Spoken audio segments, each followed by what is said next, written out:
testimony is evidence. So you don't need physical items, although in this case we do have all the physical items that we presented to you.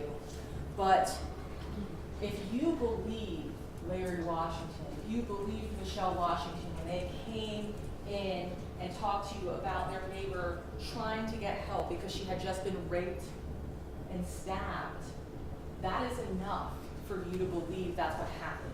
You don't need other pieces of evidence. Testimony alone is evidence. Venue is another law that the judge will tell you. This one's pretty easy.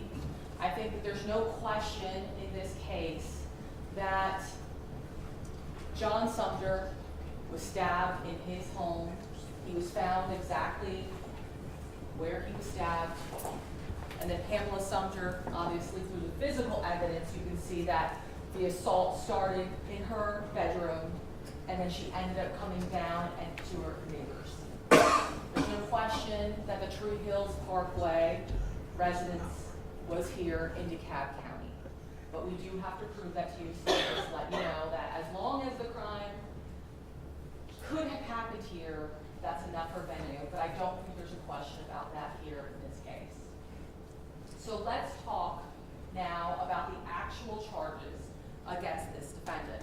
The defendant is charged with 2 counts of malice murder, 1 in regards to John Sumter and 1 in regards to Pamela Sumter.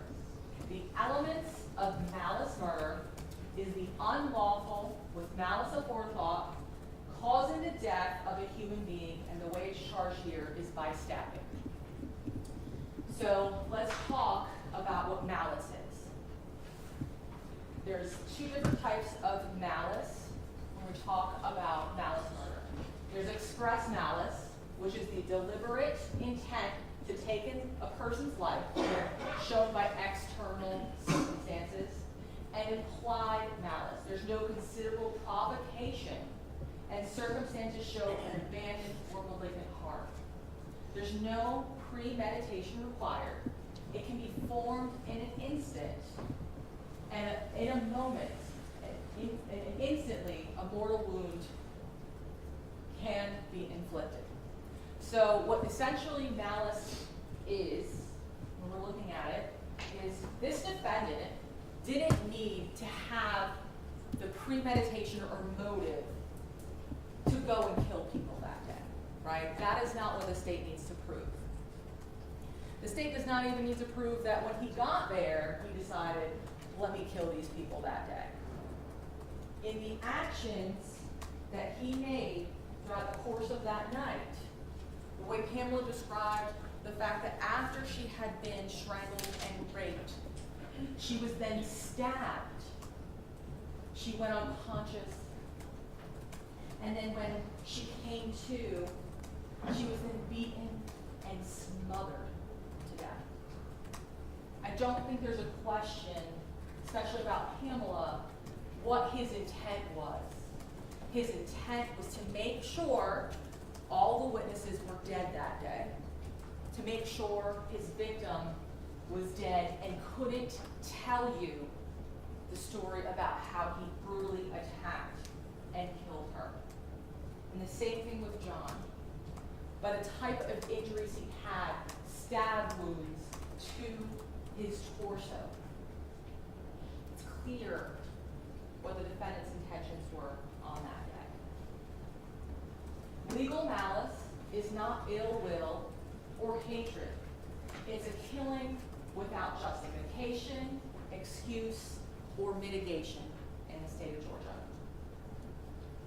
Also, a lot of you may have questions, well, what was his true motive? That's not an element of malice murder, but why was anyone murdered? And given the scene, it's very clear why he did it, to get rid of the people who can point about who he was, who attacked them.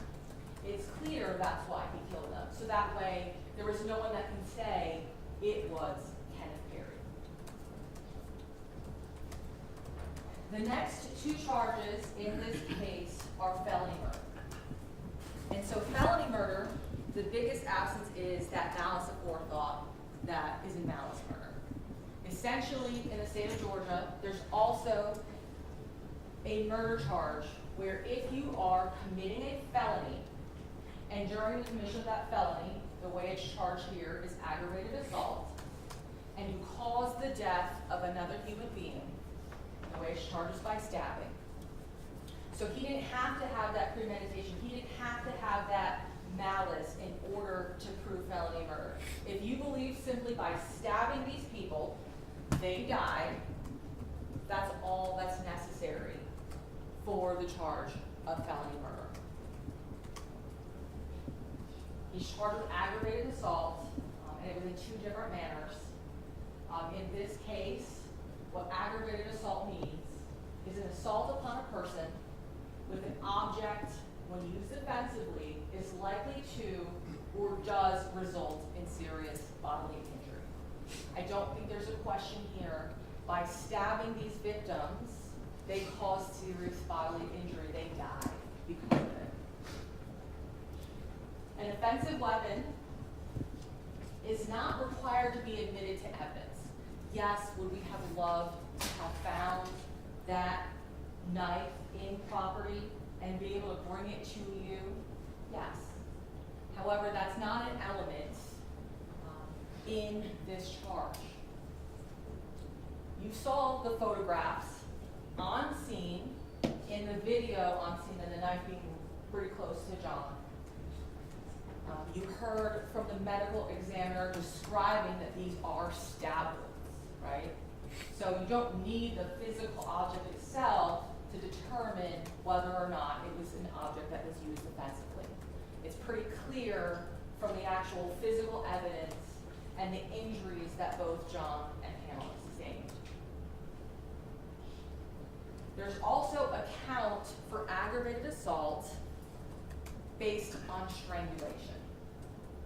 And I know that we've heard probably when speaking to others, you've heard the term strangled, choked, smothered, and so essentially the law here is strangulation is the blocking or interfering with another person's normal breathing or blood circulation by either applying pressure to the person's neck and throat or obstructing the person's nose and mouth.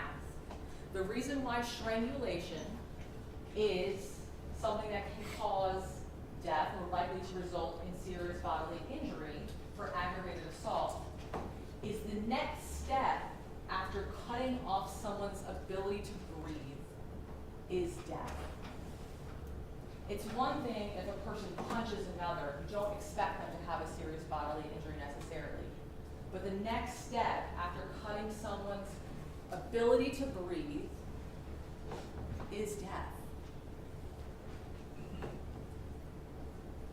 The defendant is also charged with aggravated battery, and we have that term maliciously again, causes bodily harm to another by either seriously disfiguring a part of that person's body or by rendering a part of that person's body useless. And so essentially it's easy if there's a break to show the disfigurement, or if because of the injury they cannot use, and for however long, they cannot move their arm or something like that. That's all that needs to be shown for the actual injuries themselves. But let's talk about the malicious charge. Again, just like murder, it is not ill will or hatred. Malice in this context means the intent to cause the resulting harm without justification or excuse. It also means willfully doing an act while being aware of a strong likelihood that a particular harm will or may result. By beating somebody to the ground and dislocating her shoulder before smothering her, I think it's pretty clear that an injury of dislocated shoulder is something the defendant could have contemplated when he was attacking her. It's his intent to cause her bodily harm. He didn't have to say in his mind, I want to dislocate Pamela's shoulder. It's simply the actions that he did that night and the injury that she sustained that shows that he had malice. The defendant is also charged with rape. In the state of Georgia, rape is carnal knowledge that's any penetration of the female sex organ by the male sex organ with force, physical, threats, or intimidation against the will of the person. So let's first talk about consent. Consent induced by force, fear, or intimidation does not amount to consent in law and does not prevent from the intercourse from being rape. Consent to sexual intercourse obtained through a present or immediate fear of serious bodily injury to a female involved is equivalent to no consent at all. And so the reason that we talk about this is the way that Pamela described that the defendant had a knife and forced her to have sexual intercourse. And when she complied, when she actually followed him, got that Vaseline to help complete the act of rape, just because she was complying to save her life in that moment does not amount to her consenting, because she had that fear of that knife that ultimately didn't matter. He still stabbed her over and over again. So there was no consent, and the law also states that there does not need to be any physical injury or trauma to the victim. However, we all heard from Dr. Doss, there was injury. She had a laceration in her vagina and she had abrasions in her vagina. And the doctor told you that the most common way he saw that laceration was during childbirth. There's no question that she had an injury, even though that's not even an element of rape. But that goes to show you that this was not some consensual act. This was rape. The defendant is also charged with possession of a knife during the commission of a felony. The way it's charged here is the person has to have a knife with a blade of at least 3 inches long. I believe there was testimony by the lead detective, Wright, that it was 8.5 inches long. The photo that was taken showed you how long that blade was. And he has to have that knife on his person while committing a felony. The way it's charged here is an aggravated assault, a crime involving the person of another. And it's charged for both Pamela and John. And so while he was stabbing them, he had a knife that was longer than 3 inches, essentially is what the state needed to prove for this count. Now, Mr. Queen is going to get up here and try to convince you that you should believe his client's version of events. I submit to you that what Mr. Perry said yesterday, one thing he said was truth. The truth doesn't change. However, Mr. Perry, depending on who asks him the question, the truth changed. And how are you to believe a person who can't even tell the truth about something as simple as how tall he is? And after Mr. Queen gets up here and tries to convince you to believe his client, Ms. Hodder will get up here and explain and show you the proof about how the evidence in this case proves that this defendant, Kenneth Perry, is guilty on all charges. Thank you.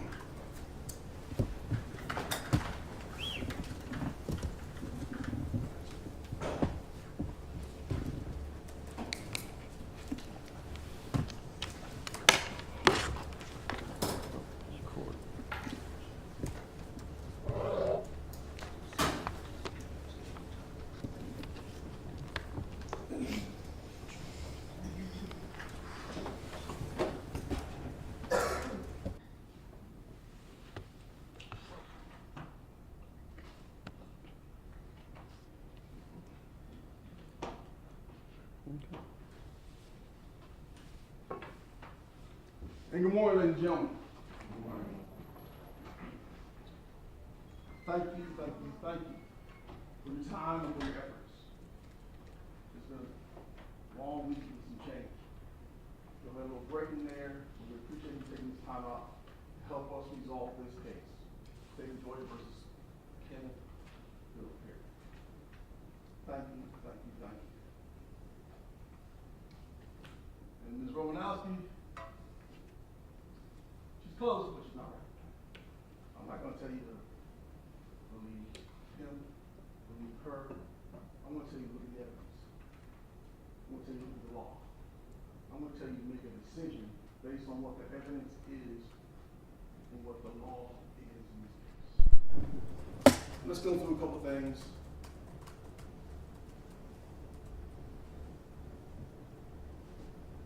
As I said before, so this case boils down to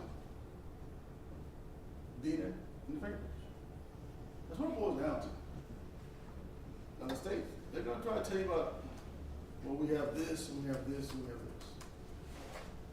The technical plan, investigative plan, I told you yesterday. It's 2 steps for this case. DNA, fingerprints. That's what this case hangs on. And as I told you in open, he was there. We don't dispute that. We do not dispute that he was there. However, you heard yesterday, 22-year-old man in a house, 40-something-year-old adults. Who's victimized who in this case? That's what it boils down to. Who's responsible for the deaths? You heard Kenneth Perry. He told you what was done to him before the killing, before the sexual assault. So that's what he ultimately must sign in this case. Who? And that's ultimately what the state must convince you is it's him. That's what it's boiled down to. It's an ID case. 2 pieces of evidence. Do they sufficiently identify him as the killer? Do they sufficiently identify him as a rapist? The parties involved: Hannah, John, Kenny. You heard about this person, Al, Eddie. Now, Al, that Eddie, he didn't make that up. That's what Pamela told you repeatedly. Al, Eddie. Said stuff he made up. Background. Yes, July 15, 1990. It's a tragic killing. There's no disputing about that. Years and years of inaction. As you heard, it sounded like the initial lead was in 2022, 2023, and then finally in 2024, that's when Cat County acted on it. And Mr. Perry was arrested. And what you had is part of the story. Part of the story. And Mr. Perry gave you the rest of the story as it involves him and his actions on that day.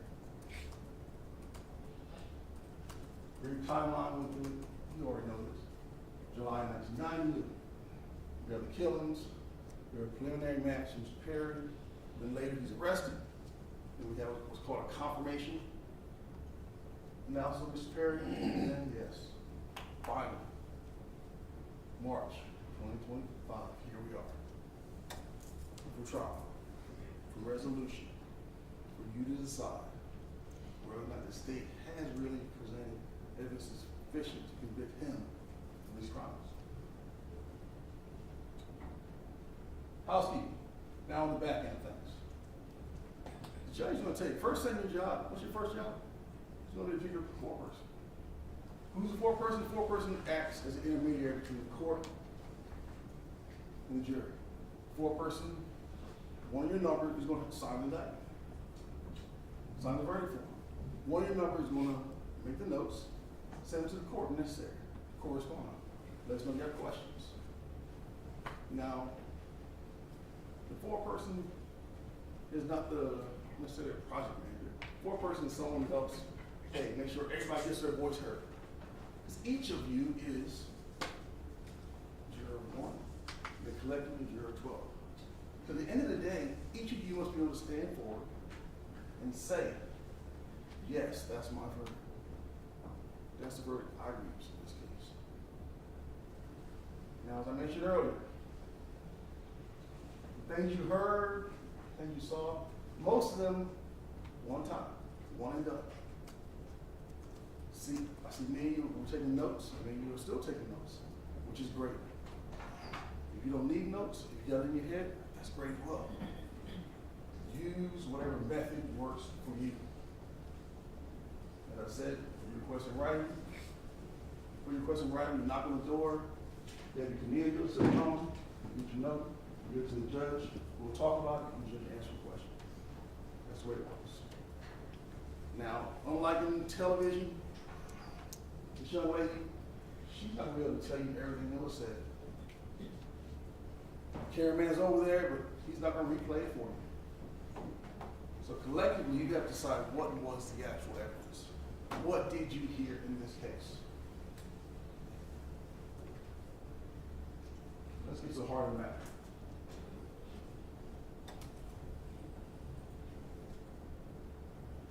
Okay. As I said, this is an ID case. Per description. How it conforms, doesn't conform.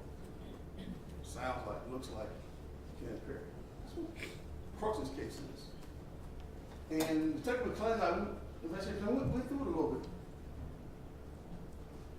I'm going to warn you now, the state's focus is on her last statement to Detective Thompson. That ID, that's their focus. That's the one they want you to hang your hat on. But you heard from the Washingtons, and you have an envelope Mr. Washington wrote on, where he was taking some pretty good notes, because he wanted to make sure that what this lady told him, and she described, she was lucid. She was talking, she was giving information, he wrote it down. And this is the information he got. That the attacker was tall, dark-skinned, muscular like a bodybuilder, tall, lean, black man. Eddie or Al from Detroit, white shorts, black male. She called him a trick, and then she later said, well, a friend. That is how Ms. Sumter described the attack. That's how she first described the attack. And then when Officer Dillard arrives, black male Eddie from Detroit wearing white shorts. Obviously, there's less conversation there. The officer's trying to secure the scene, the officer's trying to get her assistance. And then the officer passes the case on to the detective. And of course, you have Detective Thompson at the hospital. The wall agent, Ed, Al, something like that. 5'7" to 5'8". That was important because the state wrote it on the board. Make sure you're 5'7" to 5'8". That's what the state's hanging their hat on that. You heard from Investigator Clinton. He hung his hat on that. Ms. Hodder, she's going to hang her hat on that. Ms. Romanowski, she knows that the state sort of messed up.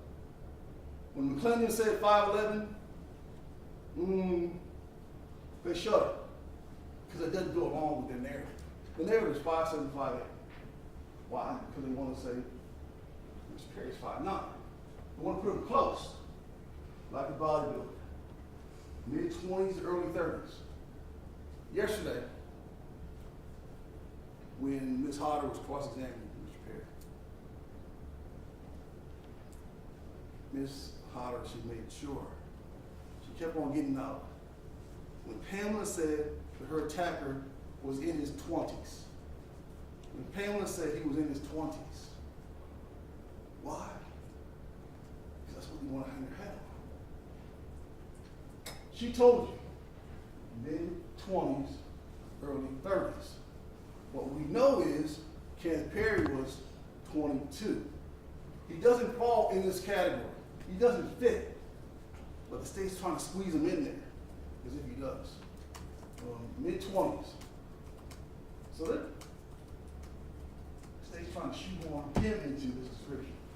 Dark brown, not black or one shade closer than him. You said it the whole trial. You see Mr. Perry. Is he almost black? You have the picture. Like now he has that darkness in the middle of his forehead. He didn't have when he was younger. That's probably a matter of aging. It's some type of underlying disease. But you saw in the photos, he's not nearly black. He's medium brown skin. But that's the descriptions. That's what Pamela told you through the witnesses that we heard from last week. That's what you have. You don't have Ken, you don't have KP, you don't have Kenneth. What you got is Eddie, Al. That's what you have. You have his height, which is not his height. You have this hair or skin, which is not him. No.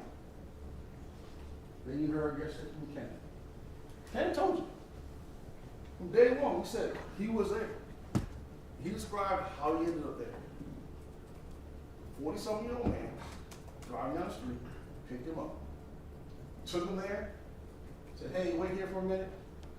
Here's my friend Alvin, brings him in the house. That's when things get a little funny. Inside the house. And yes, you heard that John, Alvin gave him a drink. And they gave him his brownie on a plate, which is consistent with the evidence, yeah. His fingers on a plate. That's what we know. The knife was on the plate. And he said, then he's got fuzzy. And he went in and out. That's when things got weird. Now, his testimony yesterday, it was salacious. It was rough. It was adult language. It was adult interactions. But let's stop for a minute. Where do we first start hearing about this type of stuff? Out of the mouth of Pam. Pam told you her brother brought home tricks. Pam told you her brother picked up men at gay bars. She called them friends. That's how she described it. Now the state's going to say, well, but nobody said they saw this, nobody said they saw that. No. Obviously, the family didn't know that this is a life in which he was living. Obviously, outside of Pamela, the family didn't know. Mom told you. She had an idea, but she didn't know. This is a life they were living. Pamela told you. I went there with him to the clubs. I saw him do this. The guy, it was his second time there. He'd been there before. So the state's going to try to, oh, his statement was outrageous. No. His statement described what grown, consenting gay people do. And it's not gay versus not gay versus heterosexual. No. It's just what it is. Sex between consenting adults. That's what it's all about. And Pamela told you that. That's what my brother was into. That's what she told you. He's grown. He's a grown man. He had every right to do that. Now, of course, we're talking 30-some years ago, when yes, you kept that under wraps. When yes, society may be a little more close, a little more rigid. But that's what people did. And no, everyone didn't put their business out on the street and say, yeah, this is what I do. That's what people did. So when Kenneth Perry told you they were following them, was males, oral sex, he was in unconsciousness. We went upstairs, and Pamela got involved. That is not beyond the pale. No. That's real. That's real. That's what adult, the same adults do. These type of activities. And he says he doesn't remember. He was drugged. Now, I want to talk for a minute about this. Ms. Hodder's like, well, you saw that they didn't find any drugs. Mr. Perry says that they gave him a glass for some minute and he drank it. Now, we heard nothing about them taking a glass and doing any type of examination of what was in the glass. We did hear, though, that Pamela Sumter's prints are on that recorded file. So we know there's some liquor in the house, who knows what else is in the house. Because the police, they're not looking at the angle. Somebody getting drugged. They have no idea. All they know is they got 2 dead bodies. Well, one dead body and one person who's mortally injured. That's what the police know. And of course, irony is the state wants to tell you, well, you didn't hear anything about drugs. Well, we heard from the investigator complaining, we ain't hear nothing about nothing because what? DeKalb County lost it, threw it away, destroyed it, whatever they did. Kenneth Perry told you this is what happened. And he told you that eventually he was able to escape. He grabbed some keys and he left. And it's not like the evidence is, looks like he took the other guy's car. He took Al's car and probably ultimately Al took the shadow. We drove away, got to the expressway, you saw him rolling down the embankment, he committed suicide. Why? Because he's been violated. 22 years old, he's been violated, and he considered suicide. He didn't call the police. It's not something that a lot of people will rush to. Call the police and admit I was violated by a man. You know, it's not something people rush to do, especially in 1990. So, here's what the state's going to want you to do. Ms. Romanowski already did. The state wants you to say, well, you get this version, you get this version. You gotta take one, you gotta take the other, take ours. That is not how the law works. The state wants it to be that way. Because they want to say, hey, we got all these witnesses to say this. All they have is him saying this. That is not how the law works. This is a criminal case. In a criminal case, the burden always stays over here. Always. It never shifts. It doesn't change. And we don't have to prove him innocent. The burden always stays over here. And the state carries that burden regardless of what the defense is. So, what we have is this. The state wants to try to say it's direct evidence case. It's not. It is a circumstantial evidence case. Direct evidence is she was killed. He was killed. There's DNA found. That's direct evidence. But the question is, who killed each one? And was he responsible for a rape? We have no witness to tell you that either one he's responsible for. Or that it was rape. So this is a circumstantial evidence case. This is why they want to talk about, well, his birth certificate shows he was born in Michigan. That's why we're talking about that type of stuff. Because we don't have any media evidence to show he's responsible. So going back to this case, the state must convince you of their version in spite of his testimony, in spite of her inconsistencies, and in spite of how her description does not match him. And of course, motive is not essential. I totally agree with Ms. Moranowski. Motive is not essential. But then the question here is why? Why? In this case, you heard about these money, you heard about the money glass.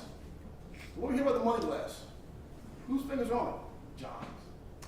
We don't hear anything. It's taken, All we hear about is the car that was gone, but we don't hear about anything, no financial gain. We hear about there's credit cards, which are still there. That's what we heard about. So why? You must try to figure this out. Now, evidence of theft. We've heard talk about a television. Nobody knows where it is. Nobody knows whether it was there ever. You hear about the car, which someone used to drive down the street. But what is the evidence that will show why Kenneth Perry would do any of this? None. This height thing. What we know, Mr. Perry sounds like he did somewhere between 5'9", 5'11". You've heard it. He's in jail. He gets arrested. 5'9". Driver's license, 5'11". 5'9", 5'11". But the interesting thing we got to consider, Pamela something was 6'8", which is 5'8". She described the attacker as tall. From 5'8", her vantage point, whether he's 5'9", 5'11", he's not really tall. Who's tall? Adam. That's who's tall. So this whole thing about the height, make of it what you will. But ultimately, her description of the attacker does not match Kenneth Perry, regardless of which description you take. He's not tall. Then again, he's not 5'7", 5'8". Things collected. There's just a slew of them. You heard from Ms. Riley many things collected in the house. Many potential items of evidence. Many things which could have been analyzed to show who the attacker was. Especially given today's technology. And you heard from Ms. Chetney and Ms. Henkel, with today's technology, any of these items, it could have taken the time to examine. But of course, again, John's wallet. You heard from, I believe, Ms. Green about the leather. Ms. Wright about the leather, the fingerprints. But nobody bothered. It was in the car, it was there, but nobody bothered. Nobody made mention of it. You heard about the wallet in the car, nobody mentioned it. Nobody cared. Now you heard from Detective Bright. Everything was kept. Everything was available. A week later, you hear a different story. None of it's kept, none of it's available. Nobody knows. County either efficiency or incompetence, whatever you want to call it, does not have any evidence in this case. We have swabs. That's it. None of the other evidence is there. You charge that to the state.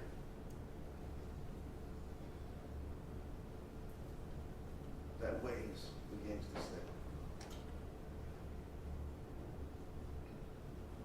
Pamela's fingernails. You heard from her mother. Her mother described the dirt with her fingernails. Her mother described that she crawled across from one townhouse to the other. We don't know. It looks like there's a concrete walkway between the townhomes. But as you see here, this is the medical damage photo. Her nails do appear to be dirty. We know that she had defensive wounds, which could have perpetrators' DNA underneath her fingernails. We know that the hands were bagged. No one can tell you what happened regarding her fingernails, whether they were analyzed. They weren't. Whether this stuff was even considered. Sure, it's 1990, but it sounds like some things were kept. This is something that shouldn't have been kept, shouldn't be analyzed, but it wasn't. Then we have John's autopsy. You heard from Dr. Henniger. Ain't no swabs were done. Why ain't no swabs done? Because someone was aware that John was gay. Swabs were done. Now we have other swabs. Where are these swabs? We don't want to ask. We don't want to make mention of them. We're planning to talk about the other evidence. We're planning to talk about this, which should be there. It may still be there in these offices. What do we heard? Nothing. Why? Because nobody cared. That's why. Copper wire in this house. This, I don't know. I honestly don't know what to make of it. We heard from the investigator McClain yesterday. The copper wire may be in scalp because we heard the various wires around the house were cut. That sort of makes sense except for John's found in the middle of the living room. So how does it explain the wires in his hair? Is it there was a struggle? Maybe during a fight? Is it John who's responsible for cutting the wires? Maybe this is an issue where he's scared when Kenneth Perry runs out the door. What? That's, you make it what you will, but it doesn't make sense. And again, it's something that nobody bothered to follow upon. Nobody cared. Nobody cared. So let's talk about the law for a second. The state has given you basically their version of the law. Ultimately, the judge reads the law. The way the judge reads it and the words that the judge uses are the law. Now, you must decide what it means, and you must decide how to apply it. But when Judge Morris tells you about malice murder is X, Y, Z, that's what it is. Us, we will take our efforts to chop it up, sort of maybe slide it this way, slide it that way, in order to get the points that we want to get across. Sometimes we'll just chop it up so we can fit it on a palette. The way the judge tells it is the way it is. So I ask you to pay particular attention when the judge reads you the law. Again, in this case, you heard it. And of course, does not mean right. You know that DNA and fingerprints do not necessarily show Kenneth Perry is guilty. Or Kenneth Perry is even responsible. You heard from the fingerprint expert. You heard from the DNA experts. There are limitations. And this case exemplifies those limitations. It's kind of, sure, you heard it's kind of sexy. Talking about a cold case from 1990. Or regardless of this case from 1990 or yesterday, again, the evidence must be sufficient. The evidence that's presented by the state must be sufficient to prove his identity as the killer and as a rapist. And these missing items, they could have proven all of this. But no, Kenneth Perry dropped the law. And call it what you want to call it. Ms. Howard gets upset. She's going to tell you, she's going to give you the excuses. This is what we had. This is the best we could do. Well, what you had and what you did ain't good enough. Not given what the circumstances are and what this man's looking at. Direct or circumstantial. We already talked about it a little bit. Direct points right at issue. I saw him do X, Y, Z. Circumstantial. Well, this and this sort of leads me to this. That's circumstantial. But one important caveat. Authorized conviction on circumstantial evidence to prove facts must not only be consistent with that theory, but it must exclude every other reasonable theory. So it's not a matter of weighing it out. The state has to exclude everything that Kenneth Perry said. And they can't. Why? Because what Kenneth Perry said makes sense given what you know happened. Raised suspicion. Fact, circumstances merely raise suspicion. Conjuncture, speculation. That's what the state wants you to do. That's what the state is asking you to say to you. Well, we can speculate this, or we can guess this, we can assume this, we can. No. That's not sufficient to authorize a conviction in this state. Expert testimony. You take it as you see it. You are the fact finders. You take it as you see it. In jury selection, I ask, anyone believe in science? I believe in science. Ironically, on the way here this morning, I heard today was the day in which the world shut down. Today's the 5th year of COVID, the anniversary. And one thing I learned, especially through that experience, is to believe in science. I'm not asking you to disregard the science, but I want you to accept that science has limitations. And some of those limitations are apparent in this case. Dr. Dobbs. Yes, he told about injuries. But he can't tell you who inflicted those injuries. If it hadn't thrown away this Vaseline, it hadn't thrown away this, maybe someone could. But we don't know. But Henninger, he told you about the injuries. He told you about the process which led ultimately to the death of Ms. Sumter. But he can't tell you Kenneth Perry is responsible. And of course, we heard from Ms. Green, Investigator Green, on yesterday. She told us about the fingerprints. She told us that, yes, there are fingerprints there.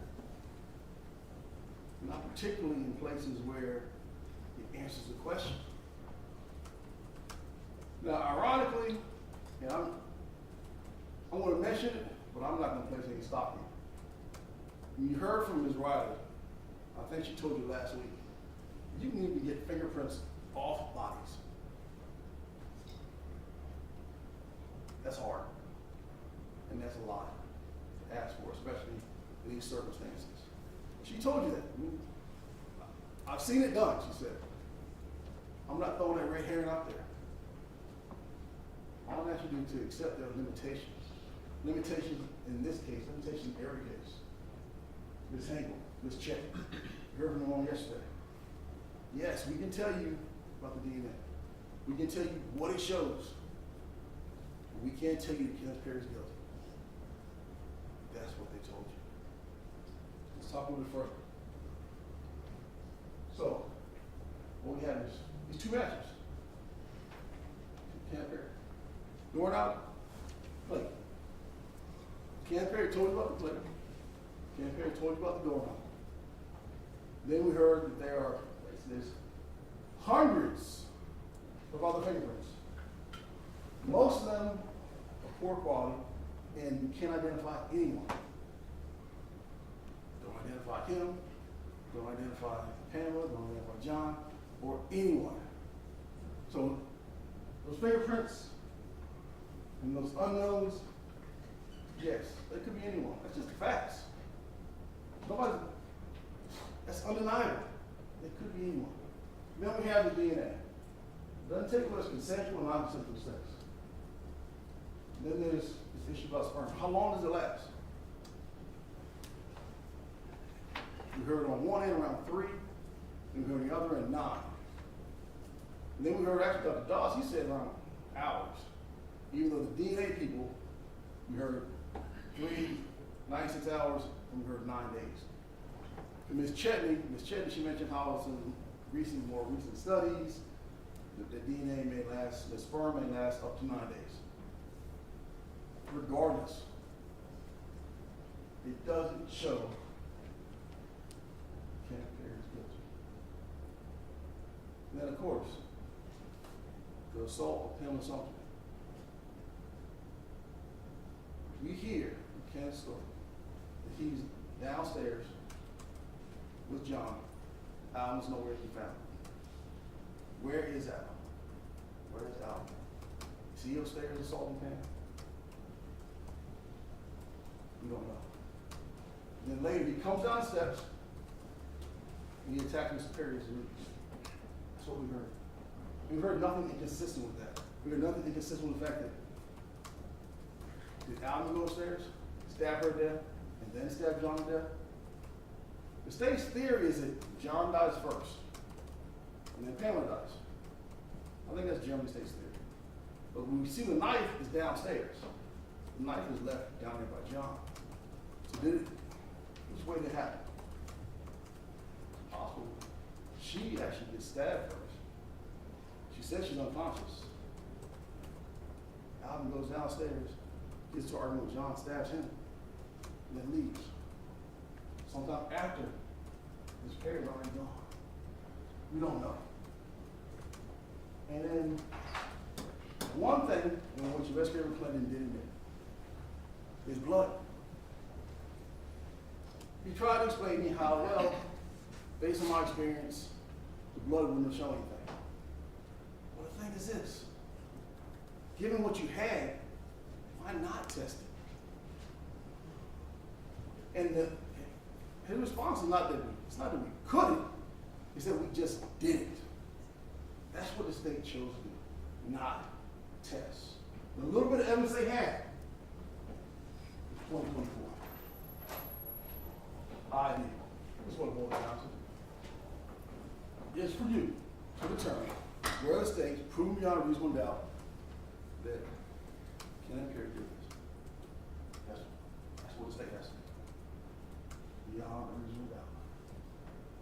If you do not believe he's been switch identified, you should do you must acquit. That's what it boils down to. Had the state proved beyond a reasonable doubt that Kenneth Perry is responsible for the death, Perry is responsible for rape. Now, the judge is going to tell you about mere presence. You're not authorized to find a person who's merely present at the scene of the crime guilty, unless that person what? Commits it. Help in it or participate in it. I told you he was there. I told you he was there from the rip. We told you he was there. Now the question is that sufficient? No, it's not. Because one is not proving another. And he explained to you. And the state's not really refuting it. Basically, what you hear from Ms. Romanowski, and I'm pretty sure you hear from Ms. Hodder, is that this whole thing about the height. He said he was 5'9" when he on some bonding paperwork. And then he says he was 5'11" on his license. That proves he's lying about everything. But we know he's not lying about everything. Why? Because Pamela confirmed a lot of what he said. So we know that much of what he said gotta be true. Burden of proof. Burden of honor. Been through it. It's on the state. It never shifts. The state must satisfy it. If you have a doubt, it ain't gotta be the same doubt. Various people look at things various ways. You're a jury of 1. Jury of 12. If one of you has a doubt and that concerns you, that's legitimate. If someone has a different doubt that concerns you, that's legitimate. Collectively, if you have a doubt, you must quit. So, yesterday you heard from, I guess, sort of like a daughter-in-law. That's the way to describe it. Ms. Silverbell, who is Mr. Perry's girlfriend's daughter-in-law. She described how she's known Mr. Perry for over 8 years. Her and Ms. Hodder were haggle about, well, you told me 7, you told me 8, you told me over 8. Whatever, that's ridiculous. Around 8 years, she said over 8 years. She's known for a little while. She hasn't known 35 years, No. But what she told you is that she's a man who's trustworthy. Her, husband, her child. That's what she told you. And then Miss Hodder did her best to try to convince her, no, you shouldn't. Miss Hodder dug up everything in Mr. Perry's had that she could. Except for, what must be noted is, one of the first questions I asked Kenneth Perry is this: regardless of these arrests, Mr. Perry never even been convicted of a felony. Ms. Hodder wants to talk about getting your children taken away because you burned your children. It was on high order. If the state could prove that really happened, you know they would have. If the state could prove that Mr. Perry had done any of those things, they would have. But they didn't. Why? Because there is no proof. Ms. Hodge was like, well, if you heard this, if you heard this, if you heard that. And then she went to Mr. Perry. She asked him, what about this? What about this? If the evidence was to the contrary, that he was trustworthy, the state would have given it to you. Instead, Ms. Hodge, she wants to testify. But what about this? What about that? And then she wants to talk about this bill. Well, he didn't tell you about this? Who talked about that? The history like that. Sitting around the dining room table. Yeah, yes, son. I got arrested for this 30 years ago. People don't talk like that. Ms. Hodder went on and on and on. Why? Because she wants you to believe what they believe. And he's a bad guy. That's what it boils down to. We got two pieces of evidence, and if now, when you convince you he's a bad guy, hopefully he'll be there. Let's get him plenty. Read between the lines here. He didn't get any more evidence than DNA and fingerprints. But in his head, you can tell he's convinced he's a bad guy. And that's what the state wants to convince you of. Even though they don't have evidence of all these things in which they try to say he did. He told you, Mr. Perry told you, no, I'm not a convicted felon. That is basic. If they want to disprove that, they can easily do it. But they can't because it's not true. Now, let me stop for a minute. What Mrs. Bell did yesterday was extremely brave. She knew the allegations. She knew the charges. She knew that camera was right there. She told you, I've known this man all this time, and I know, and I can say that he's trustworthy. But one thing we know, nothing's going to change this lives. So, tunnel vision. The state did some things. They got a phone call. They got an email from the GBI. They followed up on it. They contacted Investigator Green. They said, hey, can you look back at these prints? That's what they did. But ultimately, it's not enough. They focused on one guy. You didn't hear about re-interviewing potential suspects or anything. They focused on one guy. And within what? A couple months, indicted, arrested, jailed. Here we are, less than a year later, on trial. So I said, this case hangs on two threads. And yes, I ask you to cut those threads and free innocent man. matter of a few hours. We're going to actually go in the back, get the indictment. It's thick. And he said the first thing you'll need to do is read it, so you understand what the allegations are. Choose your foreperson, look at all the evidence, go through each count, go through each piece of evidence, the allegations, and ultimately, yes, I believe and ask you to find Kenneth Perry not guilty. Thank you. Okay, ladies and gentlemen, if you would stand and we're going to stretch for about 60 seconds. Does all that need to adjust anything? Yes, sure.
May I proceed, Your Honor?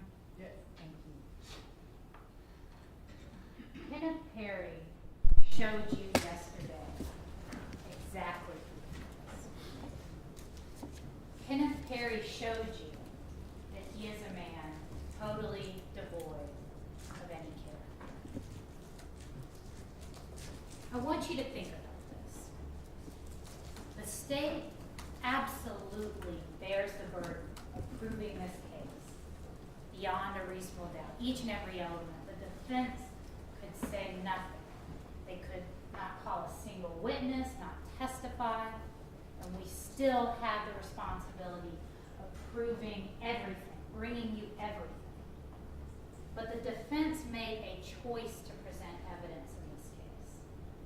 And like the state, they have subpoena power to call witnesses. They can bring in anyone they choose. And who did they choose? Miss Bell. Someone who's only known the defendant for 8 years. Someone who is married to the son of his girlfriend, who doesn't even want to admit that Mr. Perry is living with that woman. Didn't even want to admit that they were in a romantic relationship. There's a reason Mr. Perry didn't bring someone that actually knew him in 1990. There's a reason Mr. Perry didn't ask one of his children.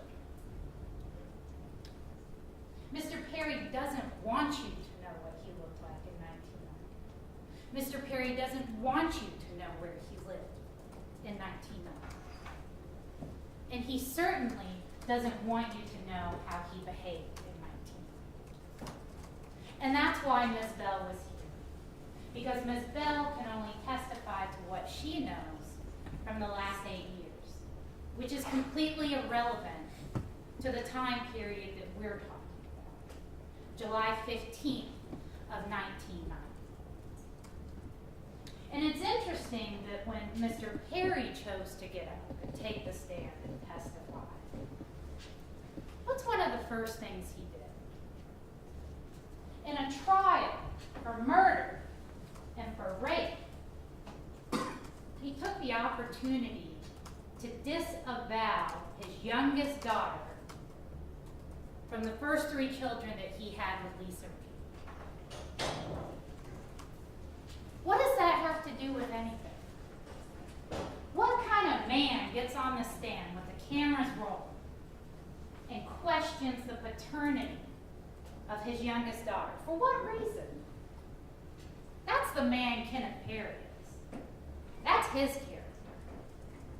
This man who claims to be a prophet, to be a man of God, spun a tale so outrageous, so ridiculous. I can't believe the Sumter family had to sit here for that. The way he tarnished and abused the memory of John and Pamela was disgusting. Absolutely disgusting. Totally unsupported by the evidence. That is the man that Kenneth Perry is.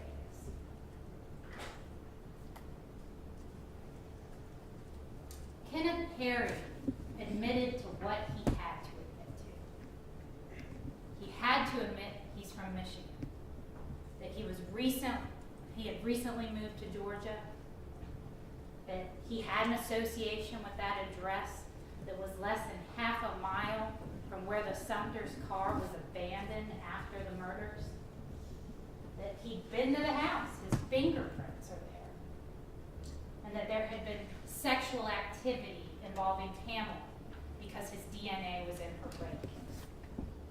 He admitted the things that he had to admit.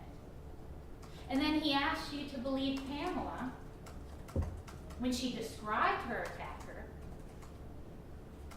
but he's trying to have you disbelieve her when she said what happened.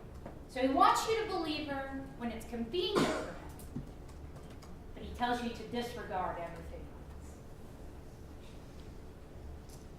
else. The truly, most bizarre thing that Mr. Perry told you yesterday, and I still haven't totally wrapped my head around it. I did not consent to give my DNA. It was taken from me.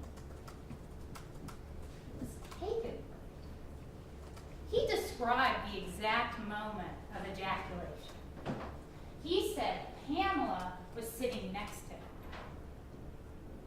that John was behind him licking his butt crack when he felt himself ejaculate. So how did his semen end up in Pamela Sumter's vaginal cavity? How do we explain that? His story is absolutely ridiculous. It would require you to believe that his semen was somehow collected and inserted into Pamela's vaginal cavity by someone other than himself. That's ridiculous. Who raped Pamela? If not Kenneth Perry. You heard there was no other male DNA in the sperm fraction. There was no male DNA at all in the skin fraction. It was only Pamela. There was no condom at the scene. There was no condom wrapper at the scene. So the person that raped Pamela to the point of tearing her vagina in the way consistent with childbirth, causing abrasions, didn't leave any skin cells, didn't leave any sperm. This person who went to the trouble of getting Vaseline to penetrate her didn't finish. Or I guess maybe he used a condom. And back before DNA was even a thing, he thought to take that used condom and that wrapper with him? This is ridiculous. This is not reasonable, ladies and gentlemen. Mr. Perry is going with the classic "it's some other dude's offense." some other guy. And he's created him out of thin air. Alvin. 33, he remembers. Over 30 years later, he never went to the police. He never gave a report. But 34 years later, he remembers, despite the fact that he was drugged. He was under the influence of drugs when all this happened, right? But he remembers that man was 33 years old exactly. 6'1" to 6'2", exactly. He had a military buzz cut. He looked like an action hero or a gym rat. He was wearing white shorts. Over 30 years later, you remember this man was wearing white shorts? Had a powerhouse gym bag? Mr. Perry has had a chance to sit with the discovery in this case. He knew all the evidence. He got to sit here and listen to each person testify before he took the stand. And he went in too hard. He wanted it to match with certain things, so he overcommitted. He said things that aren't reasonable.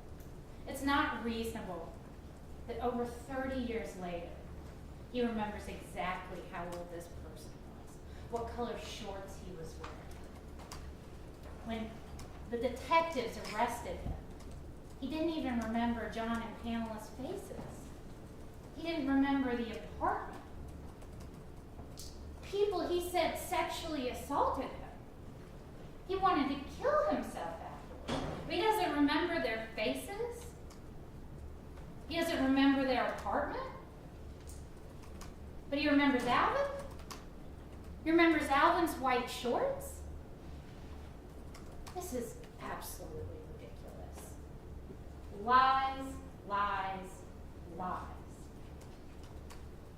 And it's interesting in his story that when the drugs first start to take effect, that John and Alvin are sexually assaulting him. They're performing oral sex on him. He can't move. He can't do anything to stop them.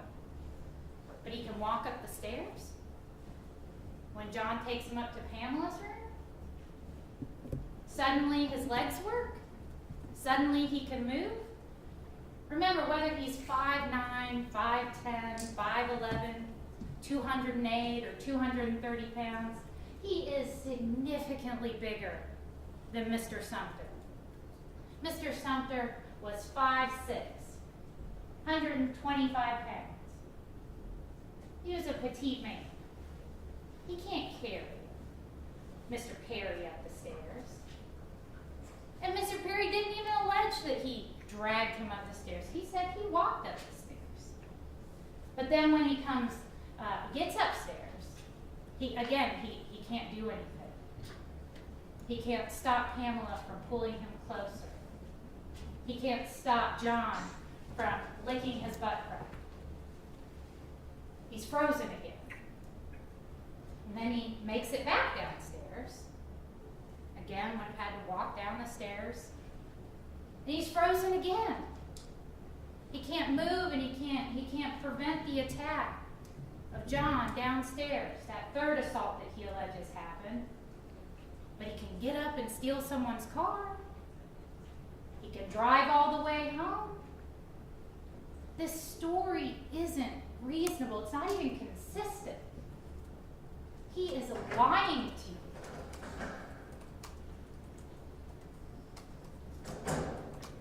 The other issue is when you look at the scene, Mr. Perry's story is not consistent with any of the evidence. There's no gag ball found at the scene. There's no drugs found at the scene. Remember, crime scene was there till almost noon. They were there for 5.5 hours processing this home for anything they could find. It's a totally unknown offender. They are looking for anything, any connection. Collecting everything. There are no drugs. There is no gag ball. There's no Polaroid camera. There's no Polaroid pictures. There's no hostess cake. This brownie, this thing that looked more like one of your little hostess cupcakes. The picture from the black plate in the kitchen actually shows some bread crusts. Looks like they made a sandwich. Looks like there's some sandwich bread next to it. There's no Hostess cupcake. These are all buys, and they're not, he didn't even try to make it consistent with the evidence. Mr. Perry's account doesn't add up. It totally disregards the scene. And who stole the TV? Where did that go? You see it missing from the stand. You see the cords aren't there. Who stole their car? Isn't it interesting that Mr. Perry admits to stealing a car, but not the car the state said he stole? How convenient. So I guess this must be Alvin's car that he stole, and Alvin must have stolen the Sumter's car. Who cut the cords on all the phones? Who cut the electrical cords? And what did they use them for? In Mr. Perry's account, none of this is accounted for. Why are Pam's pillows on the floor in her bedroom? He doesn't account for any of this. And the really interesting thing he committed to is that everyone was alive when he left. He said that several times. All three of them.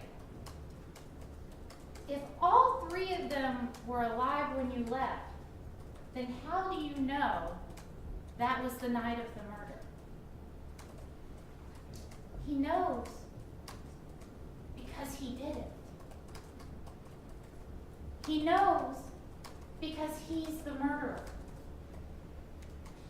What you'd have to believe to accept Mr. Perry's versions of events is that he was able to come down those stairs in a drugged state, get those keys, pull up his pants, and get out of the house without this action hero, Alvin, armed with a knife, stopping him. They were so close that he says Alvin even cut him with that knife. So if we tested the blood, what would it show, according to Mr. Perry? His blood. He already admitted that. So you don't need it. Mr. Perry told you whose blood it is. Further evidence that he was there.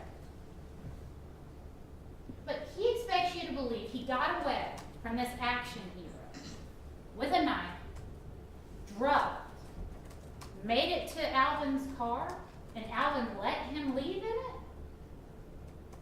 And then Alvin, because everyone's still alive, right? According to Mr. Perry, even though someone that they've all just sexually assaulted has fled from the house and has gotten away, Alvin then takes the time to rape Pam, stab her, stab her brother, cut all the phone cords, cut the electrical cords, steal the TV, even though the police could be coming. You would expect that someone you'd sexually assaulted who ran from the house would be going to the police. But you're going to stay and commit 2 murders, an additional sexual assault, take the time to load the TV into your car, cut all the phones, and you're going to clean up the evidence of your assault against Mr. Perry. You're going to make sure that gag ball isn't there. You're going to make sure that the drugs aren't there. You're going to make sure that the Polaroid camera isn't there, that picture. You clean all that up. But you leave the knife? You leave the Vaseline jar? It makes no sense. This is an absolutely ridiculous story. And you don't leave your common sense at the door. That's why we go through the process of jury selection. That's why each of you ended up on this jury. because you all said that you could be fair, that you could be reasonable, that you wouldn't leave your common sense at the door. You swore to seek the truth in this case, not to go chasing after doubt, but to follow the evidence to its logical and reasonable conclusions. It is the state's job to bring you the evidence and to exclude other reasonable theories. The defense did not present you with a reasonable theory, not even close.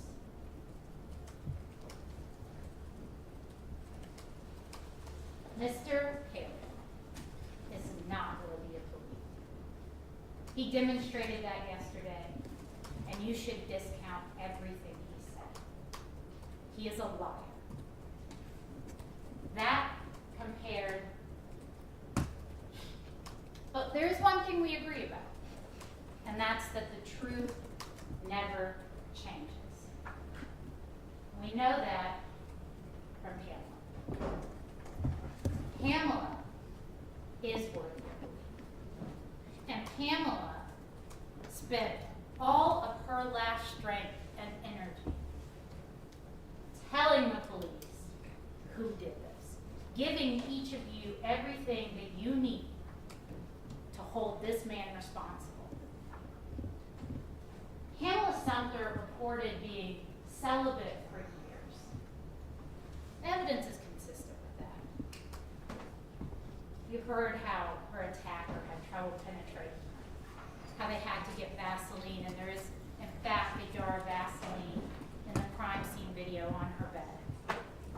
The crime scene unit described collecting that jar and the lid from her bedroom. You heard that no one knew of her dating anyone.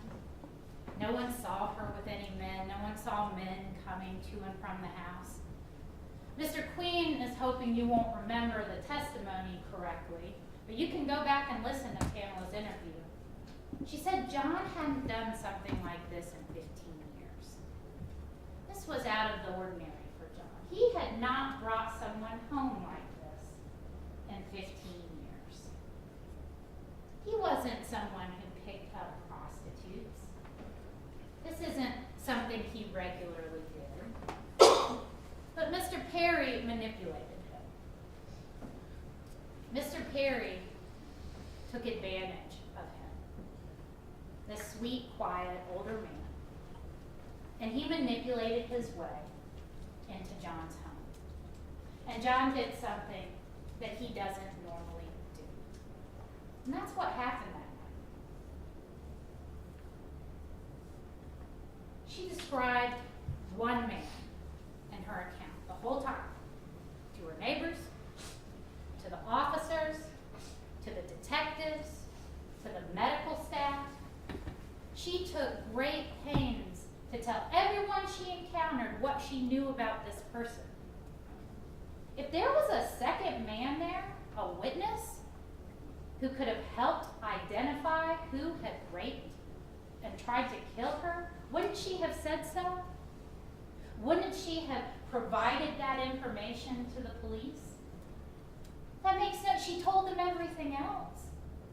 She ran for help the minute she could, and she did not stop talking about this man who hurt her until her last breath. But she doesn't mention a witness? It's a lie. It's totally fabricated. Pamela's story never changed. You will have the envelope from her initial conversation with the Washingtons. You're not going to see the word lean on there. You're not going to see the word friend on there. Those are words that Mr. Washington added over 4 hours later when he's giving his statement to the police. This is a very emotional experience for everyone involved. Can you imagine trying to get down the story of a woman who's at your door who's been raped? That's got to be a pretty intense situation. But this is what he wrote while it was being told to him. This is what Pamela said. her story never changed. You ever do this to you, Pam? And then my mother brought it to the house. Had you ever seen him before? No. Okay. Do you know what name he used? And then either Amy or Allison, I don't remember quite. He said he was from Detroit. He just got here. You just got here? And yeah, they haven't been here too long.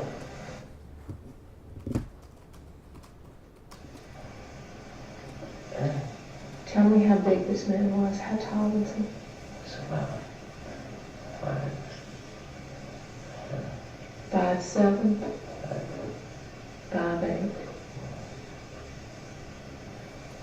What type of build? Slim? You know, he was looked like a fight, you know. You could see the muscles. Mhm. Okay. Solid back. It was a dark brown. Dark brown skin complexion? Yeah. Okay. Not black, but you know what one shade. What? One shade close to black, you know. Okay. He had one of those semi-haircuts that the guys were wearing now. How do you mean it's cut unusual? You know, it's around there. Okay. Is it flat on the top?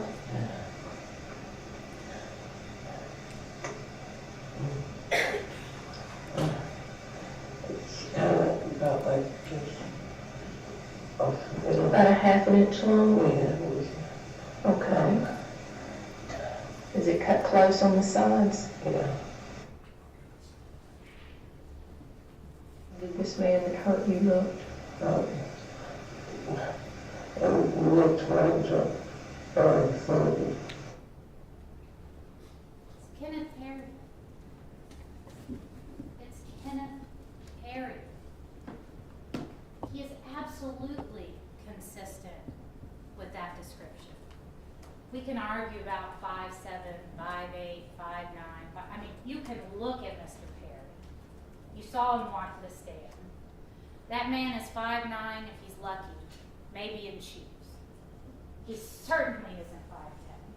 He certainly isn't 5'11", no matter what he says on his driver's license. He's 5'9" on a good day. That's giving him a little credit. You can tell from the picture, even though we could only get one of the neck up, you can tell that this is a broad man, that his hair is cut close on the sides, flatter on the top with some link up there. He told you it had been growing out a little bit. He's in his 20s. He has a darker complexion. Remember, Pamela's getting assaulted in her dark bedroom at night. Mr. Perry is consistent with the physical description, and he's consistent with the other facts that Pamela was able to gather during the short time that she had exposure to this man. She said she'd never seen him before. He had been to the house earlier that same day, but before her brother bringing him over, she'd never seen this man. He first came to the house, she believed it was sometime around 7:30 or 8 o'clock. John said they were going to go do the 25-cent tour of Atlanta and drive around, go to the club. Did she want to join them? And she said no. She had to get up and go to work the next morning. She was working overtime and had to be up early. She stayed home and watched TV, and the two men came back a little before midnight. That's what she meant when he was there earlier, when he was there before. He was there earlier in the evening. This isn't a man she'd ever seen before. He was from Detroit, Michigan. What are the chances? I mean, Mr. Perry has got to be the unluckiest man on earth. This other man that she wouldn't describe, that actually attacked her, that actually stabbed her, is also in his 20s to 30s. You know, has the same haircut, has the same body build, is also from Detroit. also has a connection to the Lithonia area. Mr. Perry's fingerprints are the prints of the scene. You saw from Mr. Perry's birth certificate that he was in fact from Michigan, that he's not a twin. There isn't an identical twin out there that could have contributed the DNA. Even though he wanted to fight me on this, 7047 Swiss Street was the address of the mother of his 3 children. The 3 children he came to Atlanta for. He said, when he was asked, are you dating, were you married? Well, I wasn't really either. I was with the mother of my children. It's the address he provided to the courts. It's the address he stipulated that he gave us his address in October. Mr. Perry was living at that address, no matter how hard he wanted to fight it. And we know that address was less than half a mile from where the car that was stolen from the Sumter's house was located. In the woodline, abandoned. A mere 9-minute walk from Lisa Reed's house, where Mr. Perry was staying.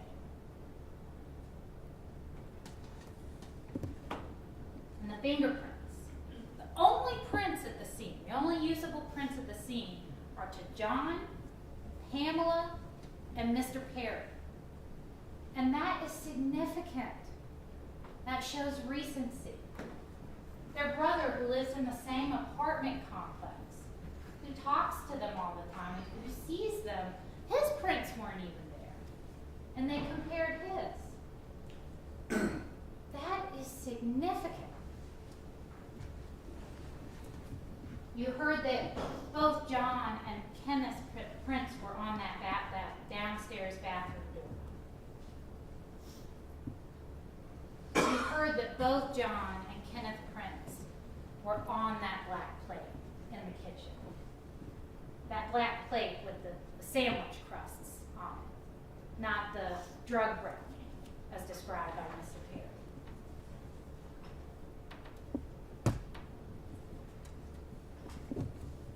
I don't know what the point of John Pate Black was. I don't know if the defense hadn't committed to what their story was going to be yet. They wanted to see how that might play out. But you heard that John Pate Black, his fingerprints were compared. The only person anyone could think of that John had had any sort of disagreement with, his prints were nowhere in the apartment, were on nothing found in the scene.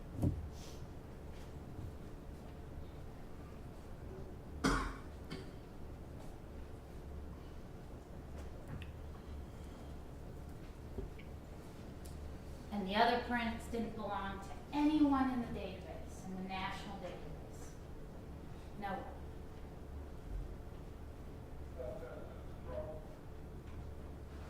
Kenneth Perry is the person responsible. You have enough evidence. You know he is the man who contributed the DNA in Pamela Sumter's rape kit, in the vaginal swab. You heard from the OBGYN, the surgeon responsible for repairing the tears to Miss Sumter's vagina, who did the rape kit. This is his job. He does rape kits. He testifies about sexual assaults. He is a specialist. Told you that Pam had a hysterectomy. She did not have a cervix. And so in her case, it would be different. He said that the vagina is a toxic environment. And without the cervix, he would expect DNA to be present for a matter of hours. We're no longer talking about days. And that's what his testimony was. Again, the skin fraction. One profile, Pamela's. No male profile at all. The sperm fraction, one man, Kenneth Perry's. No one else.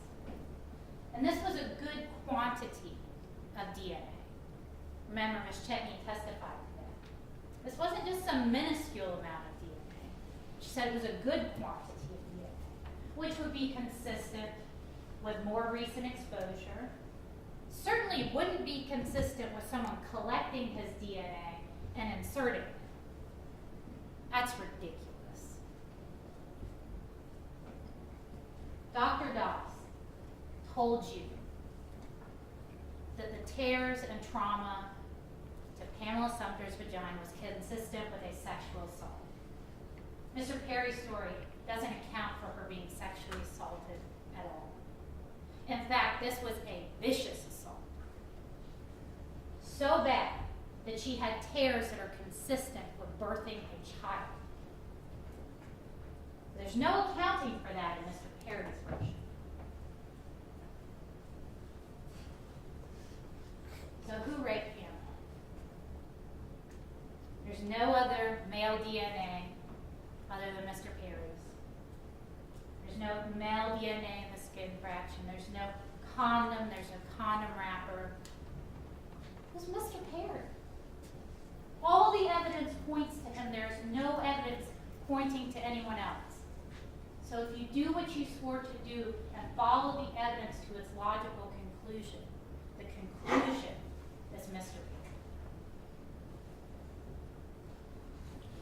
Pamela Sumter's version of the events, when she told what actually happened, accounts for the scene evidence.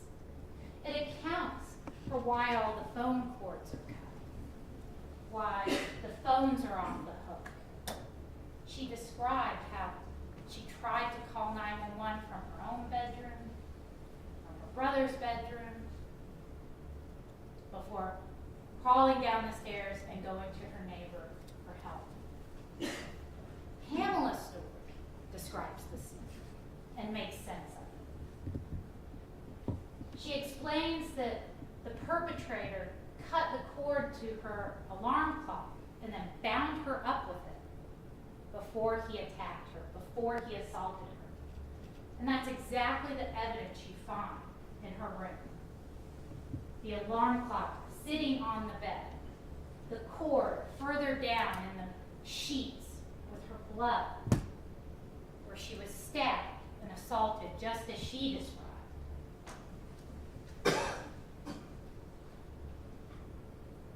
And you see the knife with the chunk missing out of it, where it cut the electrical cord that was found downstairs near her brother John. Now, it's not the state's theory that John was killed first and then Pamela. It could be either. And in fact, the evidence is really more consistent with the other way around. Mr. Perry was probably telling the truth when he went upstairs and told Pamela her brother was asleep downstairs. And he started attacking her. And Pamela didn't want to make a noise because she knew that her brother was much smaller than Mr. Perry and that he could easily overwhelm him.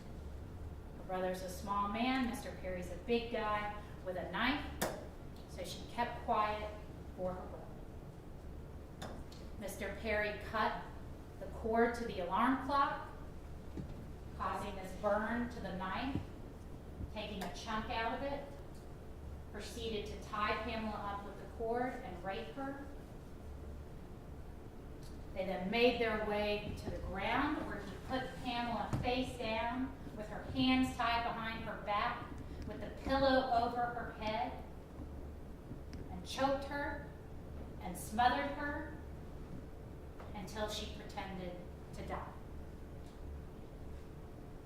He stabbed her, and you heard the testimony from the medical examiner, how these stabs were kind of at a downward angle, and they went in like this and pierced her bowels while she was on the floor. That is absolutely consistent with the direction of the knife, as she's face down being assaulted. She told you she got her hand loose from the cord and tried to grab the knife and cut her hand, that she kicked at it, but didn't think she did anything. And that's consistent with the evidence. story, when she told the truth, made sense of everything else that was said. It accounted for the scene. It accounted for what happened. Because Pamela wanted her attacker to be held responsible. Pamela wanted him to be caught. She wanted the police to identify him. And she did everything she could to make sure that that happened. With every ounce of her being, she told her story to everyone she encountered until she drew her last breath. Pamela Sumter told the truth, and she is worthy of belief. She is worthy of belief. For over 30 years, Mr. Perry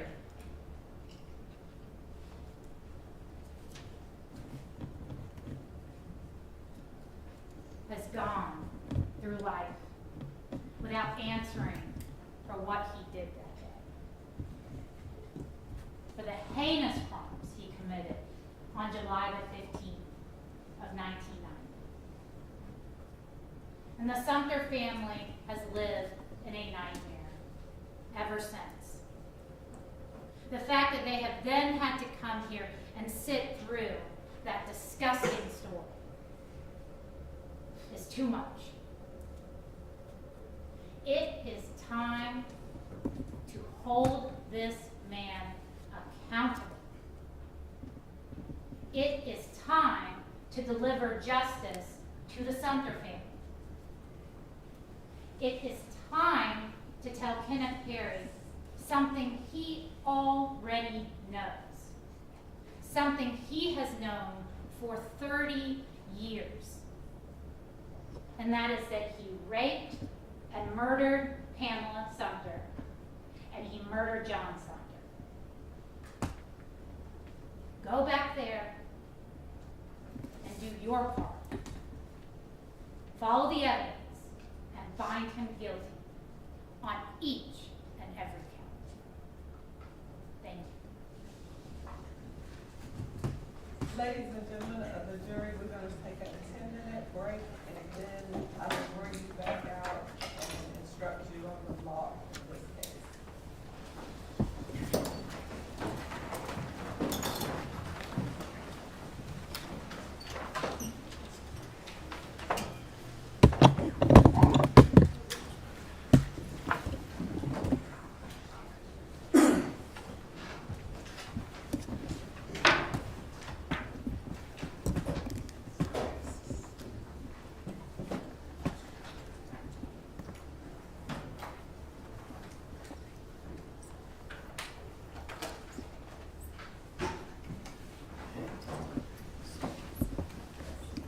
Anything we need to place on the record before I charge them? Now from the stage. No, Judge.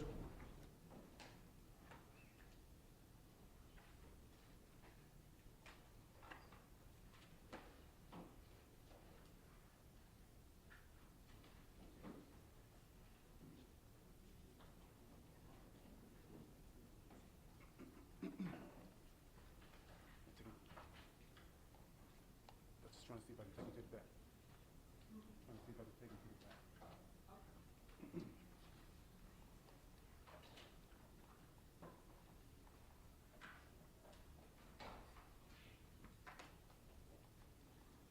So did you all have an opportunity to go through the evidence? Because, We can do that now. well, after I charge them, I think we should do a lot. And then when they come back, they can immediately start. Yes, Your Honor.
Ladies and gentlemen of the jury, you are considering the case of the state of Georgia versus Kenneth Perry. The grand jury has indicted the defendant with the offenses of 2 counts of malice murder, 2 counts of felony murder, rape, 4 counts of aggravated assault, 2 counts of aggravated battery, 2 counts of possession of a knife during the commission of a felony, and theft by taking. The indictment reads as follows.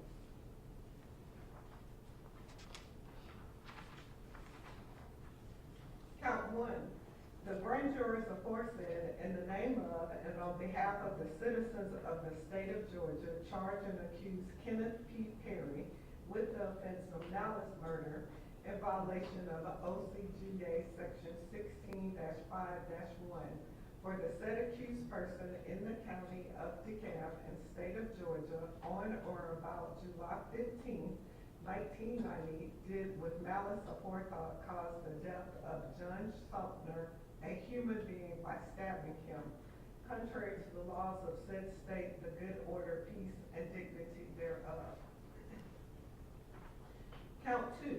The grand jurors aforesaid, in the name of and on behalf of the citizens of the state of Georgia, charge and accuse Kenneth P. Perry with the offense of malice murder in violation of OCGA section 16-5-1 for the said accused person in the county of DeKalb and state of Georgia on or about July 15, 1990, did with malice aforethought cause the death of Pamela Sumner, a human being, by stabbing her, contrary to the laws of said state, the good order, peace, and dignity thereof. Count 3. The grand jurors aforesaid, in the name of and on behalf of the citizens of state of Georgia, charge and accuse Kenneth P. Perry with the offense of felony murder in violation of OCGA section 16-5-1 for the said accused person in the county of DeKalb and state of Georgia on or about July 15, 1990, while in the commission of the offense of aggravated assault, a felony, did cause the death of John Sumner, a human being, by stabbing him, contrary to the laws of said state, the good order, peace, and dignity thereof. Count 4. The grand jurors aforesaid, in the name of and on behalf of the citizens of the state of Georgia, charge and accuse Kenneth P. Perry with the offense of felony murder in violation of OCGA section 16-5-1 for the said accused person in the county of DeKalb and state of Georgia on or about July 15, 1990, while in the commission of the offense of aggravated assault, a felony, did cause the death of Pamela Sumner, a human being, by stabbing her, contrary to the laws of said state, the good order, peace, and dignity thereof. Count 5. The grand jurors aforesaid, in the name of and on behalf of the citizens of the state of Georgia, charge and accuse Kenneth P. Perry with the offense of rape in violation of OCGA section 16-6-1 for the said accused person in the county of DeKalb and state of Georgia on or about July 15, 1990, did have carnal knowledge of Pamela Sumner, a female, forcibly and against her will. Further, the identity of the accused was unknown to the state until April of 2024. Contrary to the laws of said state, the good order, peace, and dignity thereof.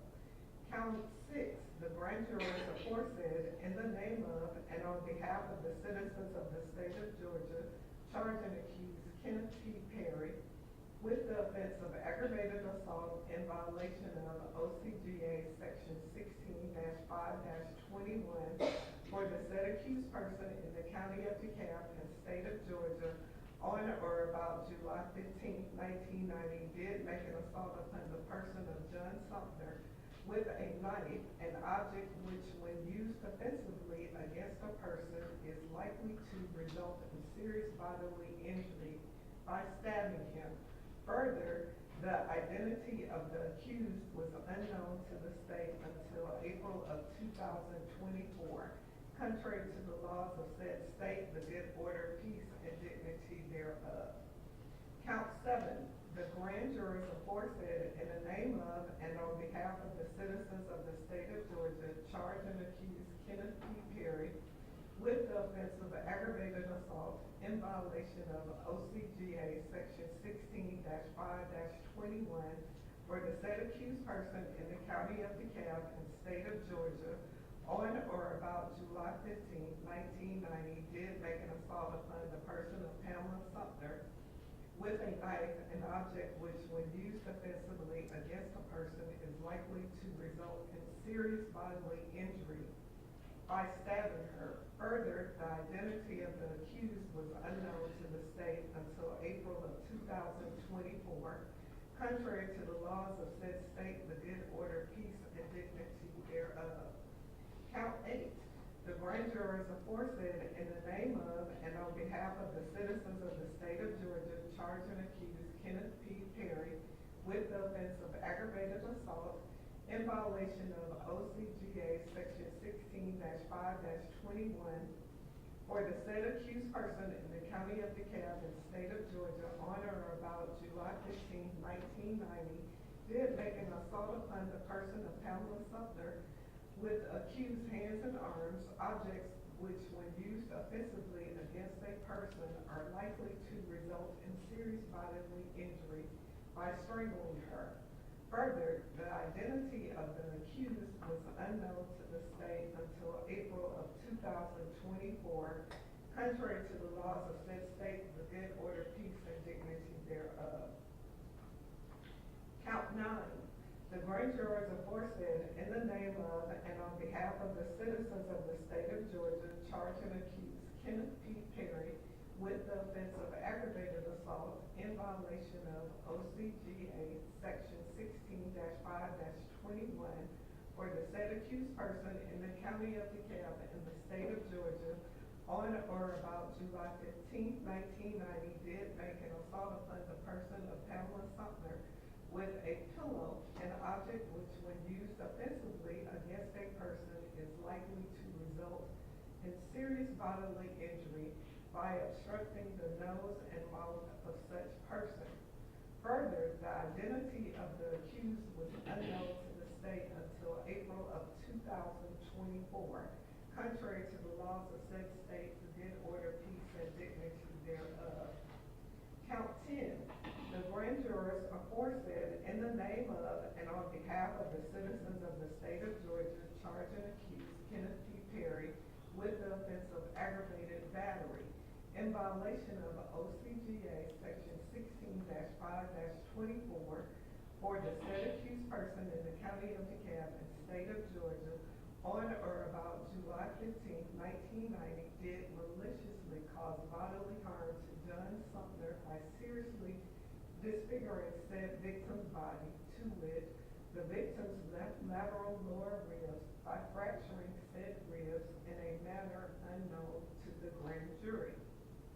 Further, the identity of the accused was unknown to the state until April of 2024, contrary to the laws of said state, the good order, peace, and dignity thereof. Count 11, aggravated battery. The grand jurors aforesaid in the name of and on behalf of the citizens of the state of Georgia charge and accuse Kenneth Perry with the offense of aggravated battery in violation of OCGA section 16-5-24 for the said accused person in the county of DeKalb and state of Georgia on or about July 15, 1990 did maliciously cause bodily harm to Pamela Sumter by rendering her right shoulder, a member of said victim's body, useless by dislocating said shoulder in a manner unknown to the grand jury. Further, the identity of the accused was unknown to the state until April of 2024, contrary to laws of said state, the good order, peace, and dignity thereof. Count 12. The grand jurors aforesaid in the name of and on behalf of the citizens of the state of Georgia charge and accuse Kenneth Perry with the offense of possession of a knife during the commission of a felony in violation of OCGA section 16-11-106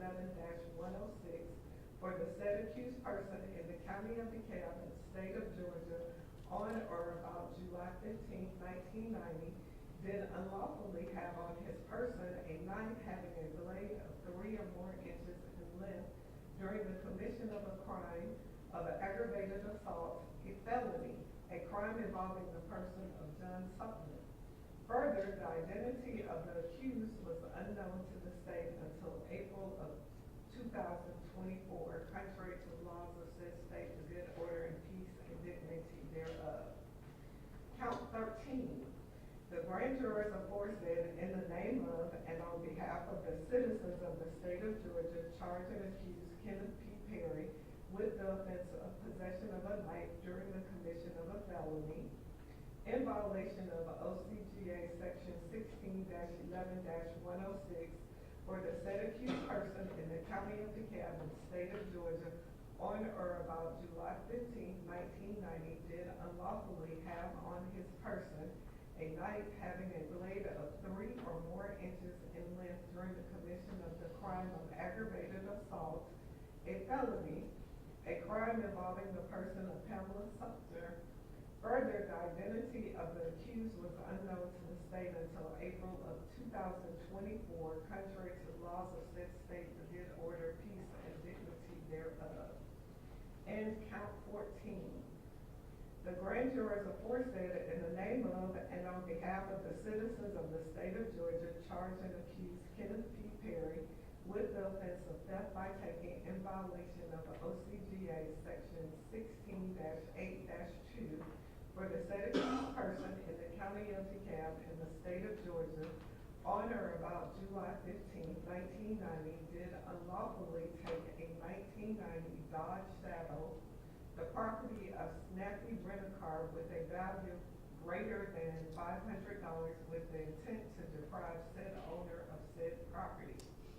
Further, the identity of the accused was unknown to the state until April of 2024, contrary to the laws of said state, the good order, peace, and dignity thereof.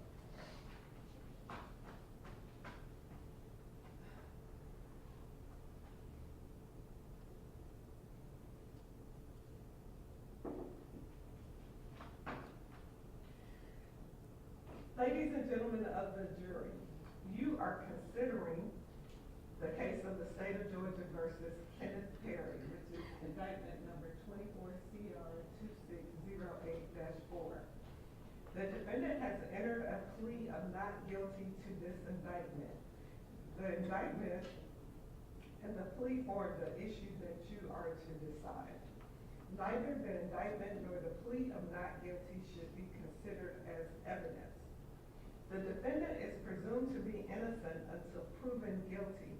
The defendant enters upon the trial of the case with a presumption of innocence in his favor. This presumption remains with the defendant until it is overcome by the state with evidence that is sufficient to convince you beyond a reasonable doubt that the defendant is guilty of the offense charged.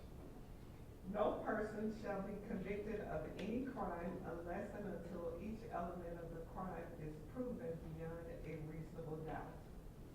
The burden of proof rests upon the state to prove every material allegation of the indictment and every essential element of the crime charged beyond a reasonable doubt. There is no burden of proof upon the defendant whatsoever, and the burden never shifts to the defendant to introduce evidence or to prove innocence. However, the state is not required to prove the guilt of the accused beyond all doubt or to a mathematical certainty. A reasonable doubt means just what it says. A reasonable doubt is a doubt of a fair-minded, impartial juror honestly seeking the truth. A reasonable doubt is a doubt based upon common sense and reason. It does not mean a vague or arbitrary doubt, but is a doubt for which a reason can be given. Facts in which a reason can be given arising from a consideration of the evidence, a lack of evidence, or a conflict in the evidence. After giving consideration to all of the facts and circumstances of this case, if your minds are wavering, unsettled, or unsatisfied, then that is a doubt of the law and you must acquit the defendant. But if that doubt does not exist in your minds as to the guilt of the accused, then you would be authorized to convict the defendant. If the state fails to prove the defendant's guilt beyond a reasonable doubt, it would be your duty to acquit the defendant. Members of the jury, it is my duty and responsibility to determine the law that applies to this case and to instruct you on that law. You are bound by these instructions. It is your responsibility to determine the facts of the case from all of the evidence presented. Then you must apply the law I give you in the charge to the facts as you find them to be. Your oath requires that you will decide this case based on the evidence. Evidence is the means by which any facts that is put in issue is established or disproved. Evidence includes all of the testimony of the witnesses and any exhibits admitted during the trial, stipulations of the attorneys, that is, any facts to which the attorneys have agreed with approval by the court. Evidence does not include the indictment, the plea of not guilty, opening or closing remarks, or the attorneys, or remarks of the attorneys, or questions asked by the attorneys. The parties have entered into a stipulation that has been approved by the court about the following. The state and the defense hereby agree and stipulate to the following. The parties stipulate to the following facts. Kenneth Perry resided in Detroit, Michigan in December of 1989. On October 8, 1990, Kenneth Perry represented that he was 5 feet 9 inches, 230 pounds, and residing at 7047 Swift Street in Lithonia, Georgia. The parties stipulate that the photograph of Kenneth Perry from October 8, 1990 is authentic and admissible in the evidence. The stipulations are entered into by the defendant freely and voluntarily. No further proof of these issues are necessary. The stipulation was entered into on the 10th day of March, 2025. Where parties stipulate facts, this is in the nature of evidence.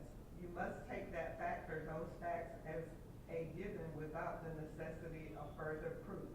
You make all decisions based on the evidence in this case.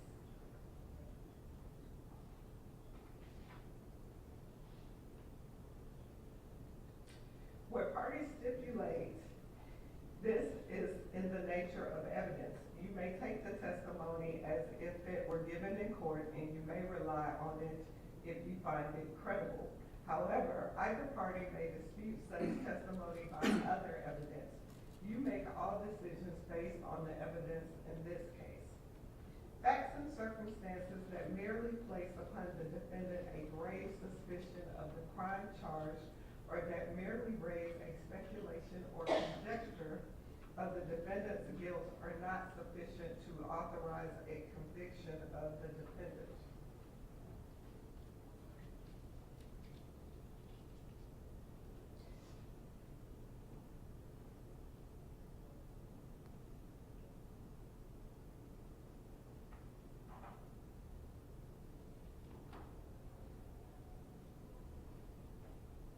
Direct evidence is that which may be seen or heard or otherwise directly sensed, such as by smell or taste or touch.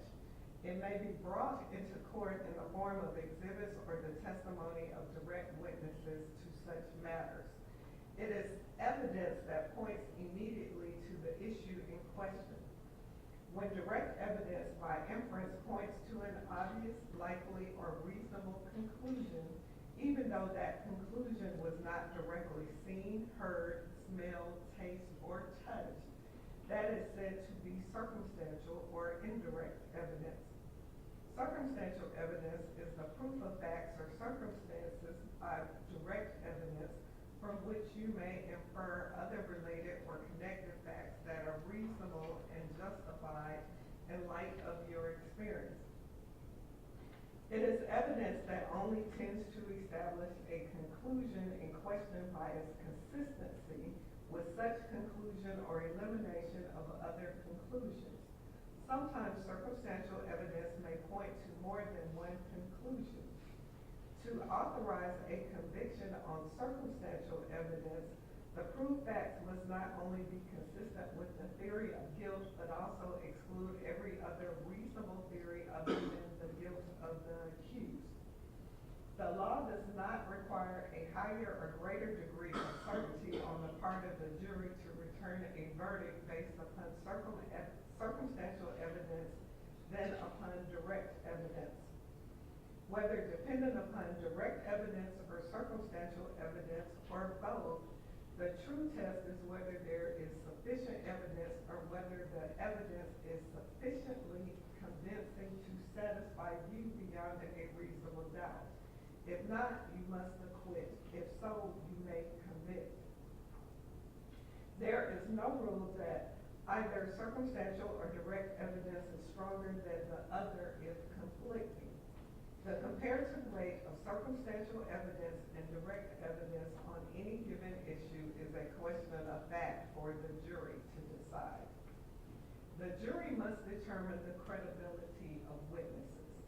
In deciding this, you may consider all of the facts and circumstances of the case, including the witnesses' manner of testifying, their means and opportunity of knowing the facts about which they testify, the nature of the facts about which they testify, the probability or improbability of their testimony, their interest or lack of interest in the outcome of the case, and their personal credibility as you observe it. Testimony has been given in this case by certain witnesses who are termed experts. Expert witnesses are those who, because of their training and experience, possess knowledge in a particular field that is not common knowledge or known to the average citizen. The law permits expert witnesses to give their opinions based upon that training and experience. You are not required to accept the testimony of any witness, expert or otherwise. Testimony of an expert like that of all witnesses is to be given only such weight and credit as you think it is properly entitled to receive. To impeach a witness is to show that a witness is unworthy of belief. A witness may be impeached by disproving the facts to which the witness testified, or the credibility of a witness may be attacked by disproving the facts to which the witness testified.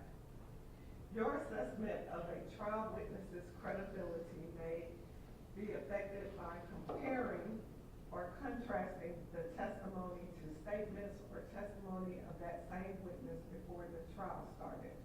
It is for you to decide whether there is a reasonable explanation for any inconsistency in a witness's pretrial statements and testimony when compared to the same witness's trial testimony.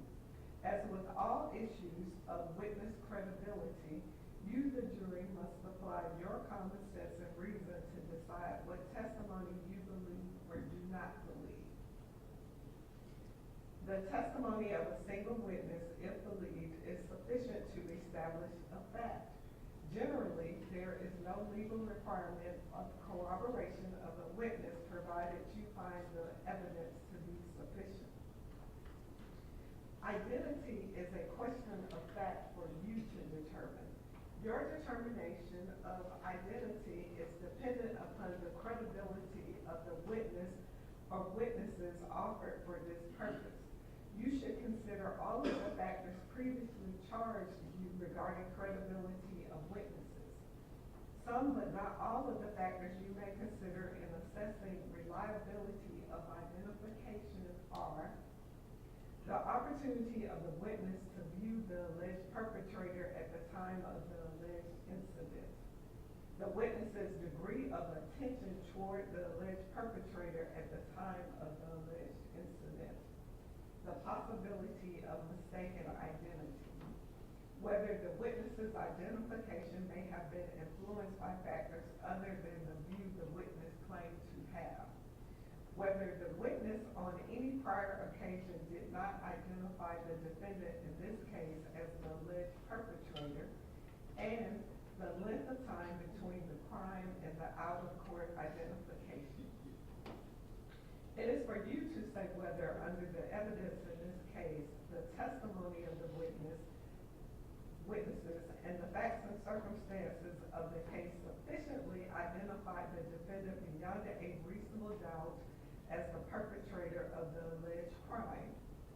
It is not necessary that the defendant show that another person committed the alleged offense. If you do not believe the defendant has been sufficiently identified as the person who committed the alleged crime, or if you have any reasonable doubt about such, then it would be your duty to acquit the defendant. The burden of proof rests upon the state to prove beyond a reasonable doubt the identity of this defendant as the person who committed the crime alleged in this bill of indictment.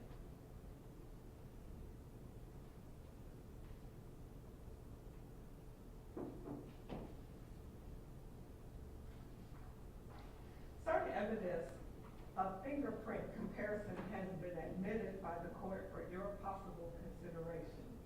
Identification by fingerprint comparison is opinion evidence and is dependent upon the credibility or believability and accuracy of the expert witness of witnesses called for that purpose, as well as the following factors: the validity of the theory of identification by fingerprint comparison, the credibility of the witness who performs other necessary functions in making the comparison, such as ink finger impressions and latent lift, and the accuracy of procedures in identifying, preserving, recording, and maintaining integrity of the physical evidence, all of which are questions for the jury. Fingerprint evidence is also governed by the rules on circumstantial evidence. If you believe that fingerprints corresponding to those of the accused were found and identified, their evidentiary value, if any, would be diminished to the extent that they could reasonably have been left at the scene on the articles alleged at the time or under circumstances that would be consistent with innocence. A verdict of guilty may not rest upon fingerprint identification alone, unless you are satisfied beyond a reasonable doubt that fingerprints left by the accused were in fact found and that they could only have been impressed by the accused at the scene of the crime, at the time of the commission of the crime, and that such identification under all of the facts and circumstances of this case is sufficient to satisfy your mind of the guilt of the accused to the exclusion of any other reasonable theory and beyond a reasonable doubt. Evidence relating to DNA comparison has been admitted for your consideration. Identification by DNA comparison is considered opinion evidence and is governed by the law concerning opinion testimony as has been given to you. As opinion testimony, evidence relating to DNA comparison is dependent upon many factors. Among the factors are the credibility or believability and accuracy of the witnesses who were involved with the process of obtaining, identifying, preserving, recording, and maintaining the physical evidence, and upon the accuracy and validity of the testing procedures themselves that were used to form such opinions. All of these issues are matters for you to consider and determine. It is for you to determine what weight, if any, you give to the evidence relating to DNA comparison in your decision in this case. You have heard evidence of the character of the defendant in an effort to show that the defendant likely acted in keeping with such character or trait at pertinent times or with reference to the issues in this case. This evidence has been offered in the form of opinion or other witnesses. You should consider any such evidence along with all other evidence in deciding whether or not you have a reasonable doubt about the guilt of the defendant. A jury is not authorized to find a person who was merely present at the scene of the commission of a crime at the time of its perpetration guilty of consent in and concurrence in the commission of the crime, unless the evidence shows beyond a reasonable doubt that such person committed the alleged crime, helped in the actual perpetration of the crime, or participated in the criminal endeavor. This defendant is charged with a crime against the laws of this state. A crime is a violation of a statute of this state in which there is a joint operation of an act and intention. When an indictment charges the defendant, when a count of an indictment charges that the defendant committed a crime in more than one way, you may convict the defendant if the evidence shows that the crime was committed in any one of the ways charged. Intent is an essential element of any crime and must be proved by the state beyond a reasonable doubt. Intent may be shown in many ways provided you, the jury, believe that it existed from the proven facts before you. It may be inferred from the proven circumstances or by acts and conduct, or it may be in your discretion inferred when it is the natural and necessary consequence of the act. Whether or not you draw such an inference is a matter solely within your discretion. The defendant will not be presumed to have acted with criminal intent, but you may find such intention or the absence of it upon a consideration of words, conduct, demeanor, motive, and other circumstances connected with the act for which the accused is being prosecuted.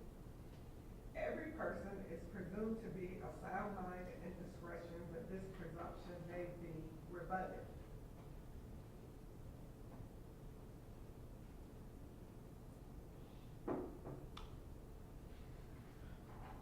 You may infer, if you wish to do so, that the acts of a person of sound mind and discretion are the product of that person's will, and a person of sound mind and discretion intends the natural and probable consequences of those acts.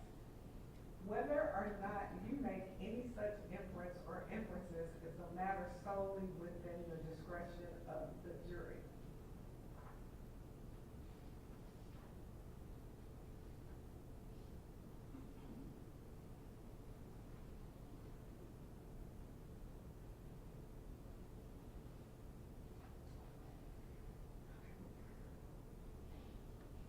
For malice murder, the state must prove that the defendant caused the death of another person unlawfully and with malice aforethought. The killing must have been done with malice to be murder. Malice, as the term is used here, is not necessarily ill will or hatred. Rather, it is the unlawful intent to kill without justification, without excuse, without mitigation. You may find malice when the circumstances show that the defendant acted with the deliberate intention to unlawfully take the life of another person.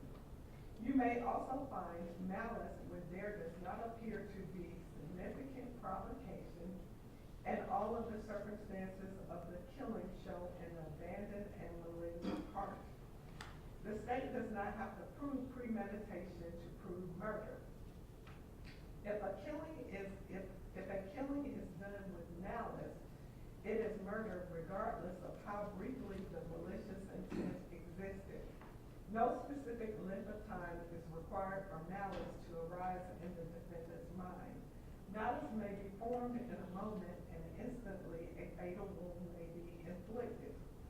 If malice was in the defendant's mind at the time of the act or the killing and moved the defendant to do it, that is enough for the killing to be murder. The state does not have to prove motive to prove murder. Any evidence of motive has been admitted for your use in determining the defendant's state of mind at the time of the killing. For felony murder, the state must prove that the defendant caused the death of another person by committing a felony. The state does not have to show that the defendant acted with malice to prove felony murder. You may find the defendant guilty of felony murder if you believe that he caused the death of another person by committing the felony of aggravated assault, regardless of whether he intended the death to occur. There must be some causal connection between the felony and the death. Felony murder is not established simply because the death occurred at the same time as or shortly after the felony was attempted or committed. The felony must have directly caused the death or played a substantial and necessary part in causing the death, regardless of when the death ultimately occurred. For aggravated assault, the state must prove the defendant assaulted another person with an offensive weapon.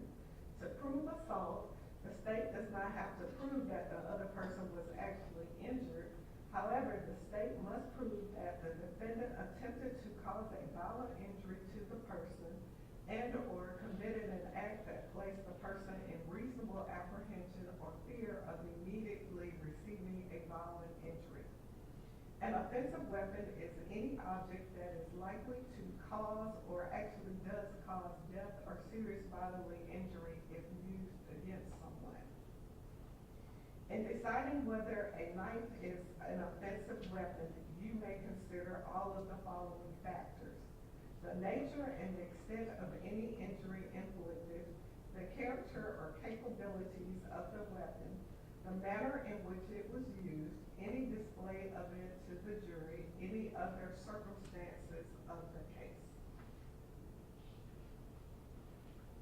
For aggravated battery, the state must prove that the defendant maliciously caused bodily harm to another person by rendering a part of that person's body useless, by seriously disfiguring a part of that person's body. For rape, the state must prove that the defendant had carnal knowledge of a female forcibly and against her will. Carnal knowledge means sexual intercourse, which is any penetration, no matter how slight, of the female sex organ by the defendant's male sex organ. Force means acts of physical force, threats of harm, or intimidation. Against her will means without her consent.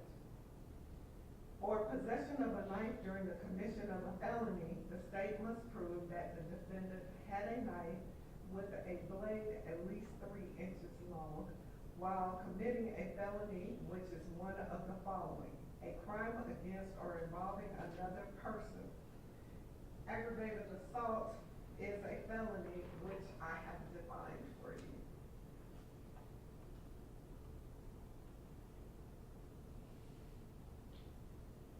Theft by taking. A person commits theft by taking when that person unlawfully takes any property of another with the intention of depriving the other person of property, regardless of the manner in which the property is taken or appropriated.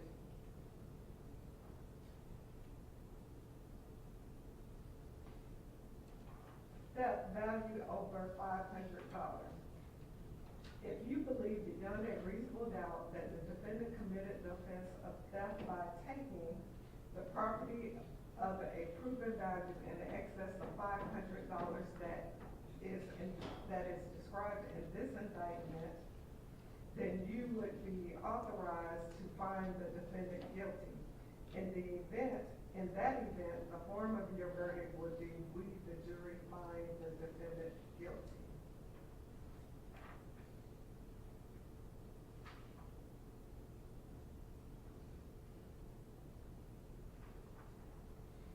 If you do not, then the form of your verdict would be, we, the jury, find the defendant not guilty.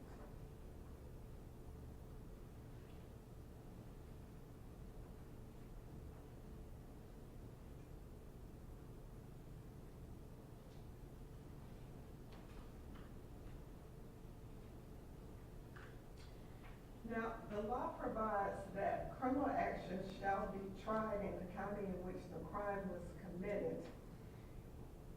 In a prosecution in any case in which it cannot be determined in what county the crime was committed, venue is proper and may be proved in any county in which the evidence shows beyond a reasonable doubt that it might have been committed.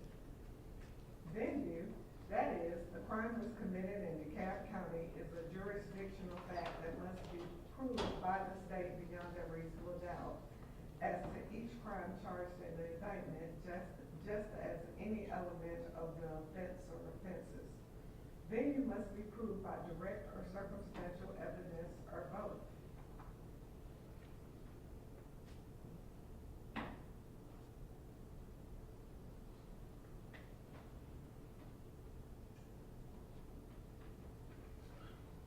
If after considering the testimony and evidence presented to you together with the charge of the court, you should find and believe beyond a reasonable doubt that the defendant in DeKalb County, Georgia did on or about July 15, 1990 commit the offenses of 2 counts of malice murder, 2 counts of felony murder, rape, 4 counts of aggravated assault, 2 counts of aggravated battery, 2 counts of possession of a knife during the commission of a felony, and theft by taking, as alleged in this indictment, you would be authorized to find the defendant guilty.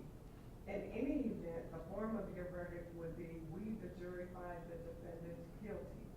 If you do not believe that the defendant is guilty of any of these offenses, or if you have any reasonable doubt as to the defendant's guilt, then it would be your duty to acquit the defendant, in which event the form of your verdict would be, we, the jury, find the defendant not guilty. You will have with you the verdict form, and you are to look at each and every count of the indictment and decide, render a verdict on each count separately. By no ruling or comment that the court has made during the progress of the trial has the court intended to express any opinion upon the facts of this case, upon the credibility of the witnesses, upon the evidence, or upon the guilt or innocence of the defendant. Your verdict should be a true verdict based upon your opinion of the evidence according to the laws given you in this charge. You are not to show favor or sympathy to one party or the other. It is your duty to consider the facts objectively without favor, affection, or sympathy to either party. In deciding this case, you should not be influenced by sympathy or prejudice because of race, creed, color, religion, national origin, sexual preference, local or remote residence, and economic status for or against either party. You are only concerned with whether the defendant is guilty or not guilty. You are not to concern yourselves with punishment. One of your first duties in the jury room will be to choose one of you to be the foreperson. The foreperson will manage your deliberations and will sign the verdict to which all 12 of you freely and voluntarily agree. You should start your deliberations with an open mind. Talk with each other and consider each other's views. Each of you must decide this case for yourself, but you should do so only after discussing and considering the case with your fellow jurors. Don't hesitate to take an opinion if you are convinced that it is wrong. However, you should never give up an honest opinion to be congenial or to reach a verdict solely because of the opinions of other jurors. During your deliberations, you must not communicate with anyone other than your fellow jurors about this case. You are also not permitted to conduct any research about this case, including persons, places, or legal concepts mentioned during the trial. These rules apply not only to in-person communication, but also to communication or research using cell phones, text messaging, websites, blogs, or social media of any kind. Whatever your verdict is, it must be unanimous, that is, agreed to by all. The verdict must be in writing and signed by one of your members as foreperson, dated and returned to be published in the open court. So, ladies and gentlemen of the jury, that is the charge of the court. Do not begin your deliberations until you have the indictment, the verdict form, and the evidence. At this time, I am going to send you all to lunch. It is now it is 12:27, so I'm gonna send you to lunch until 1:30. Do not discuss this case amongst yourselves or with anyone, and do not begin your deliberations until, again, you have the verdict form, you have the indictment, and you have the evidence. So, if you will retire to the jury room.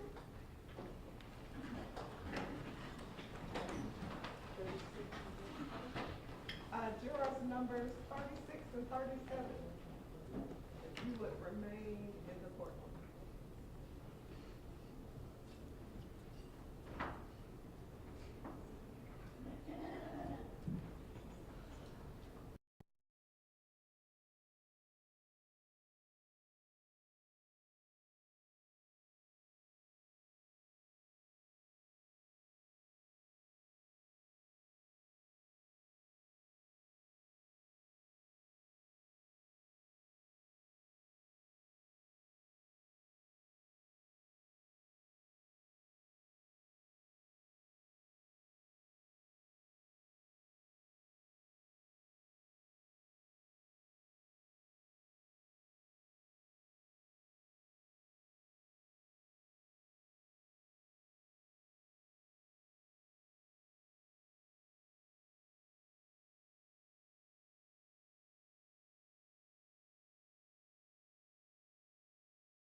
I hope.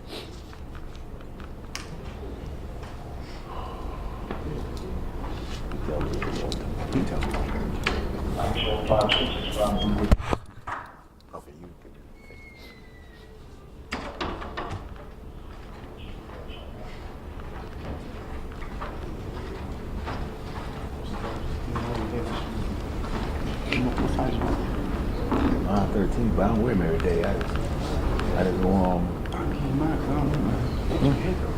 It's too heavy. Too heavy. Yeah, that thing.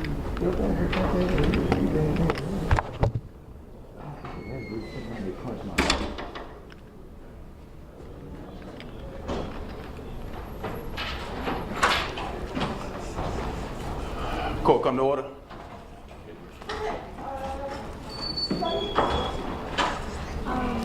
They're here, Judge. They were just out in the hallway. Yeah.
Okay, it's my understanding that the jury has reached a verdict.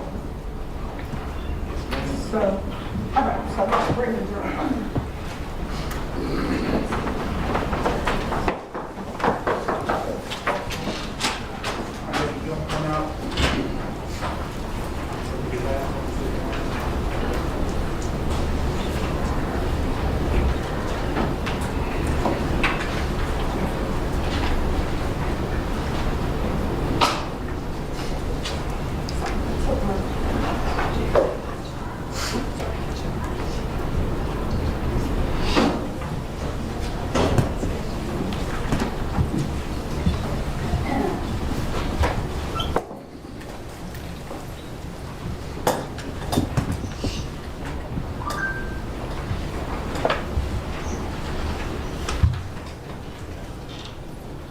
You all may be seated.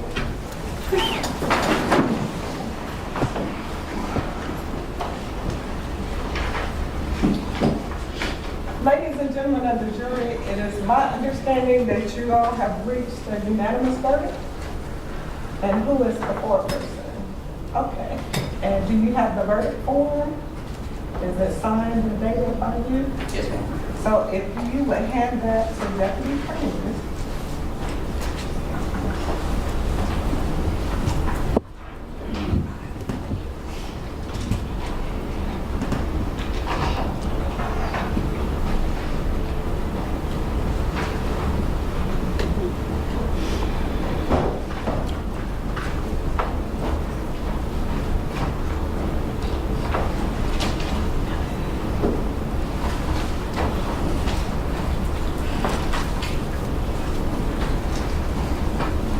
So at this time, would you go ahead and publish the verdict?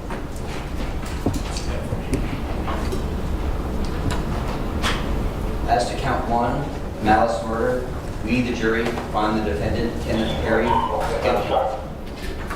As to count 2, malice murder, we, the jury, find the defendant, Kenneth Perry, guilty. As to count 3, felony murder, we, the jury, find the defendant, Kenneth Perry, guilty. As to count 4, felony murder, we, the jury, find the defendant, Kenneth Perry, guilty. As to count 5, rape, we, the jury, find the defendant, Kenneth Perry, guilty. As to count 6, aggravated assault, we, the jury, find the defendant, Kenneth Perry, guilty. As to count 7, aggravated assault, we, the jury, find the defendant, Kenneth Perry, guilty.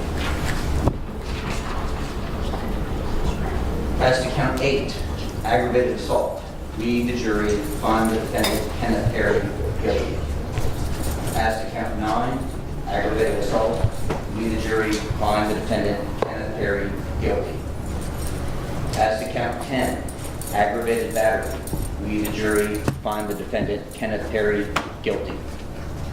As to count 11, aggravated battery, we, the jury, find the defendant, Kenneth Perry, guilty. As to count 12, possession of a knife during the commission of a felony, we, the jury, find the defendant, Kenneth Perry, guilty. As to count 13, possession of a knife during the commission of a felony, we, the jury, find the defendant, Kenneth Perry, guilty. As to count 14, theft by taking, we, the jury, find the defendant, Kenneth Perry, guilty. Thank you. If you would pass the verdict form to Deputy Bernice.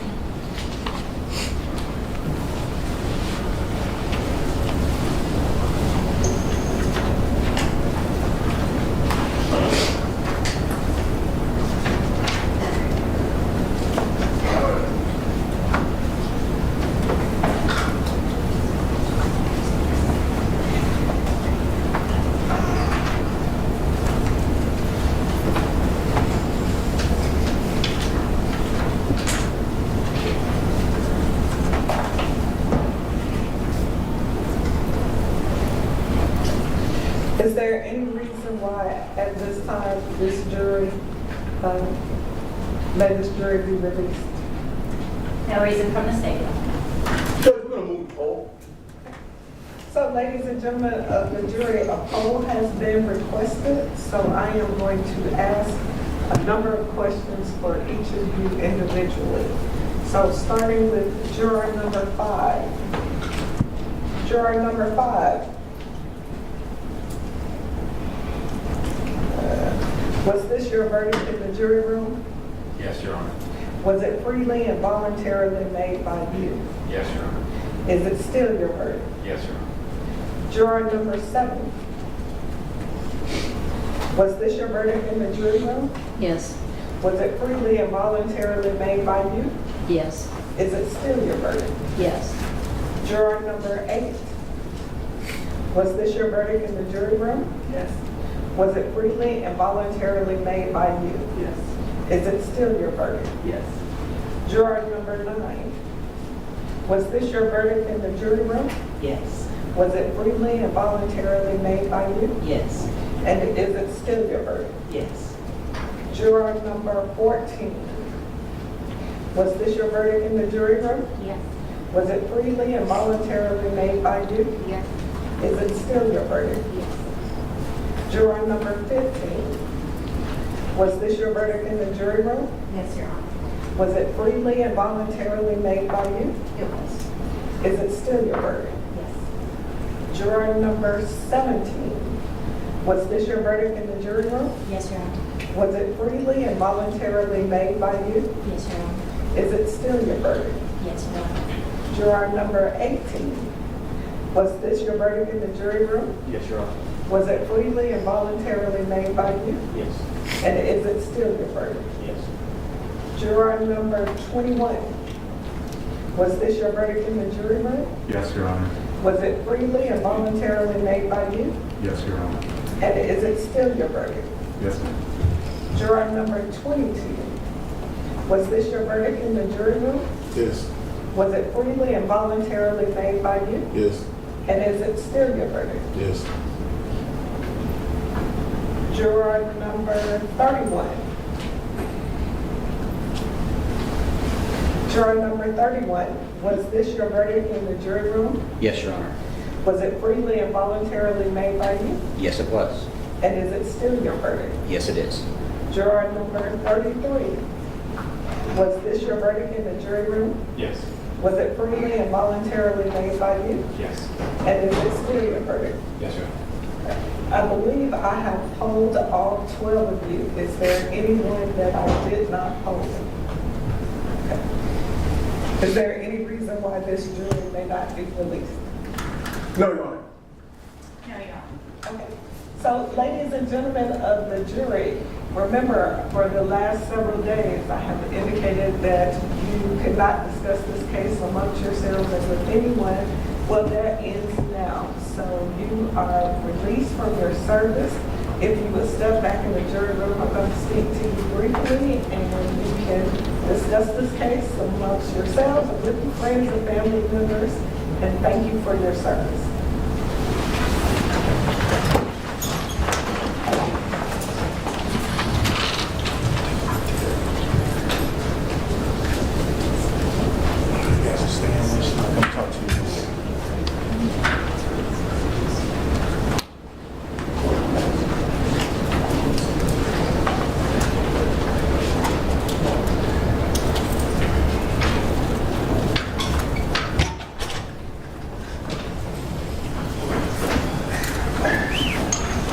Okay, is there any reason why we cannot have sentencing Tuesday morning at 9 a.m.? Your Honor, we were hoping to move forward today. The victim's mother is present. She has been struggling with poor health and was hospitalized about 3 weeks ago. So it's very important for her to attend the sentencing and make a statement to the court. So the defense is ready to go forward today. We're hoping we might. Judge, before Tuesday, we can take her testimony at this time and just continue on Tuesday. You want to take her? Victim impact now? Yes, Your Honor. That's fine, Judge. Okay. Let me speak to the jurors. We need about 10 minutes after we take the victim's mother's statement. Do you all want to speak to the jurors? Yes. Yes, Your Honor. Okay. Give me about 10 minutes.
just an inconvenience. Like usually, like the main thing is what will probably happen.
it is. We are good. Awesome. Yeah, we've been streaming on my live YouTube every day. Okay, so I didn't touch it because I thought you had already touched it and plugged in, and I'm supposed to, but I didn't see the red. She just told me earlier that the light has to be on for the light to read. Yes, I think And so. Claire knows. He'd be what the one that she's has doing. it there every day, but I know we've been here a good Oh, no, bit. y'all been there every day, I'm sure. Yeah. The camera's been there, Yeah. some other running. No, thank you. You would not be the first one to touch her.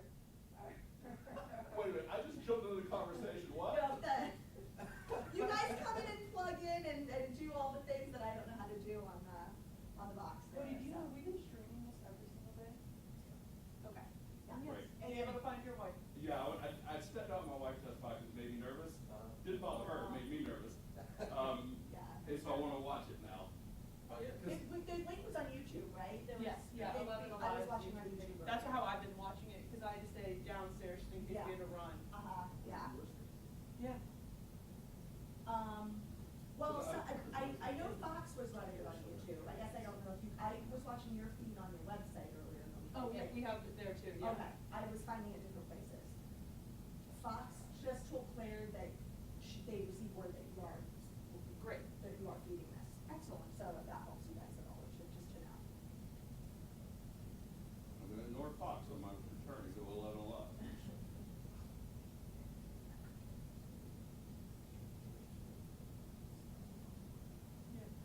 Oh, they flipped it to show the picture? Yeah, that happened. Yeah. Oh. Oh.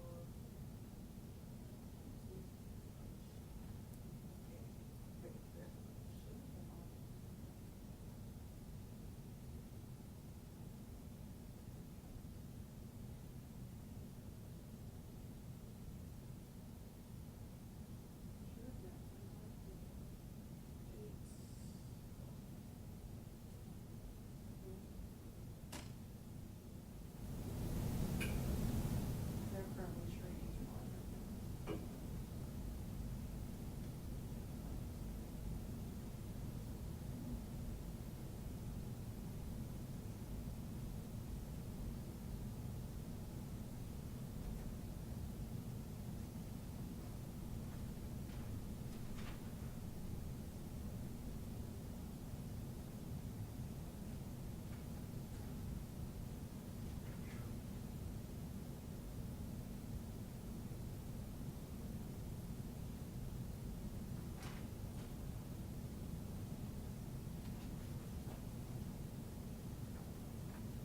Do you need to do a test or anything? Yeah, let's do it right now, so.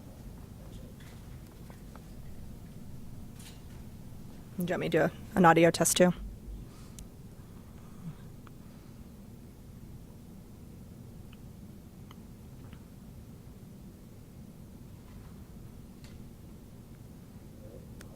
Testing, 1, 2, 3. Testing. Perfect. Thank you. Yeah.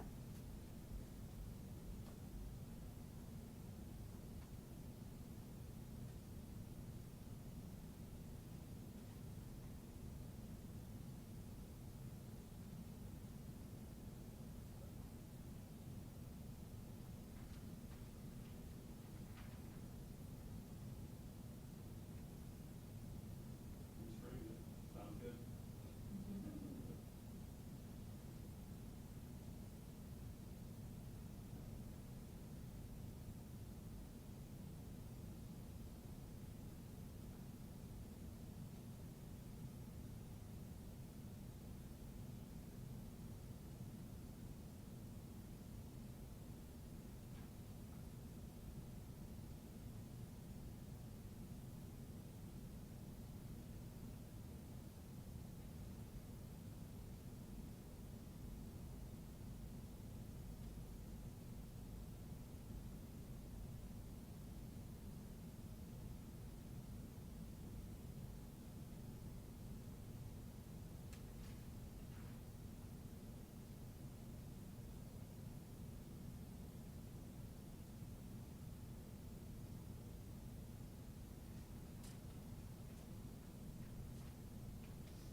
you need white ballots? Good on that. Okay, great. No, thank you, please. And thank you guys for being here. She's literally going to walk in 1 minute, okay? And just so you know, the family will be back Tuesday. I imagine it's very reasonable. It's after 35, 50. Yeah, understandable.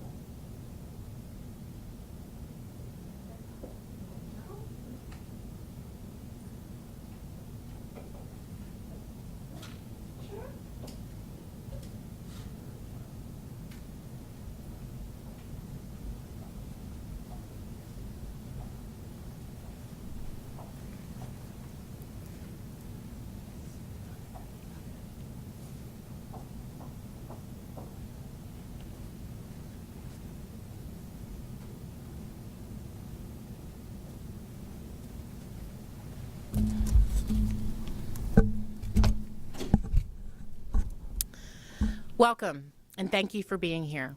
I am Sherry Boston, and it is my honor and privilege to serve as the DeKalb County District Attorney. I am joined this afternoon by members of my office's cold case team, who I am proud to say have secured justice for John and Pamela Sumter nearly 35 years after their lives were cut tragically short. Earlier today, a jury found 56-year-old Kenneth Perry guilty on charges of malice murder, felony murder, rape, aggravated assault, aggravated battery, possession of a knife during the commission of a felony, and theft by taking. DeKalb County Superior Court Judge Shondina Morris has scheduled sentencing for Defendant Perry on Tuesday morning. I know that many of you have followed Mr. Perry's trial, but I would like to provide a brief overview of the facts of the case and our investigation. In the early morning hours of July 15, 1990, officers with the DeKalb County Police Department responded to a report of a person stabbed at an apartment complex on Treehills Parkway in Stone Mountain. When they arrived, they found Pamela Sumter, who had gone to a neighbor's house for help. Her attacker had cut all the phone cords inside her townhouse, so she was not able to call 911. Ms. Sumter was severely injured and told police that she'd been raped and stabbed, and that her brother John had also been stabbed. Officers found John deceased in the living room of the Sumter's apartment next door. First responders rushed Ms. Sumter to the hospital, where she underwent emergency surgery. Medical professionals collected a rape kit that included DNA from her attacker. Police interviewed Ms. Sumter in the hospital, and she told investigators that her brother had brought a man over to their apartment and that she had then gone to bed. She woke up a few hours later with that man standing over her. The man brutally raped, stabbed, and tried to smother Ms. Sumter with her own pillow, but she survived and was able to provide the police a description of her attacker, including the fact that he was from Detroit, Michigan. The same day, the Sumter's car was found abandoned in a wooded area in Lithonia. About 2 weeks after the attack, Ms. Sumter died due to complications from her injuries, and that's when the case went cold. Fast forward to 2023. Our office applied for a grant from the Department of Justice called Prosecuting Cold Cases Using DNA. To prepare for the grant application, we identified about 24 DeKalb County cold cases, including the Sumters, that had DNA evidence. Just a few months earlier, the Georgia Bureau of Investigation had sent the DNA samples from Ms. Sumter's case to a private lab as a part of an effort to analyze previously untested rape kit evidence. But just because you have DNA evidence doesn't mean that there will be a match in the state or national databases. We decided Ms. Sumter's case was a good candidate for a new investigative technique called forensic genetic genealogy, or FGG. FGG is a process where DNA analysis is combined with genealogy. FGG allows investigators to take a DNA profile from a case and run it through law enforcement accessible family tree databases to search for relatives in order to narrow down who the DNA may belong to. The Bureau of Justice Assistance awarded our office the Prosecuting Cold Cases Using DNA grant in October of 2023. In February of 2024, we sent a DNA sample to our private lab partner, Othram, which began working to identify the suspect through FGG. That same month, we worked with the GBI to upload the DNA profile with this case to the national DNA database. And within days, we got a match to a sexual assault in Detroit, Michigan. Information from both the Detroit case and the new FGG analysis led our team to Kenneth Perry of Loganville. In June of 2024, we obtained warrants for Mr. Perry's arrest and a sample of his DNA. Later that month, the GBI notified our office that the DNA sample collected from Perry at the time of his arrest was a match to the DNA collected in Miss Sumter's rape kit. Fingerprints from the Sumter's apartment were also a match to Mr. Perry. And today, a jury found that that evidence was enough to prove Mr. Perry's guilt beyond a reasonable doubt. Now, while we are satisfied that the jury's verdict, make no mistake, this verdict was not just for me or my office. The jury's verdict today was for Pamela, John, and the entire Sumter family. A family who has waited decades for their loved one's murderer to be brought to justice. The Sumter's family has asked for privacy at this time while they process today's events. But they did ask me to share with you that they are appreciative of the verdict and all the work that everyone did to bring this case to a close. I would now like to take a moment to recognize all who made today possible. First, I want to thank the Department of Justice, because without the grant they awarded our office, the DNA testing and investigative work done on this case would not have been possible. Thank you to the Criminal Justice Coordinating Council, which continues to fund the testing of pre-1999 rape kit evidence through the Sexual Assault Kit Initiative, and the GBI for its work to process those kits. I also want to acknowledge the DeKalb County Police Department that led the initial investigation, as well as all the retired detectives, crime scene technicians, and medical professionals who worked on this case 30 years ago and came back to testify over the course of this trial.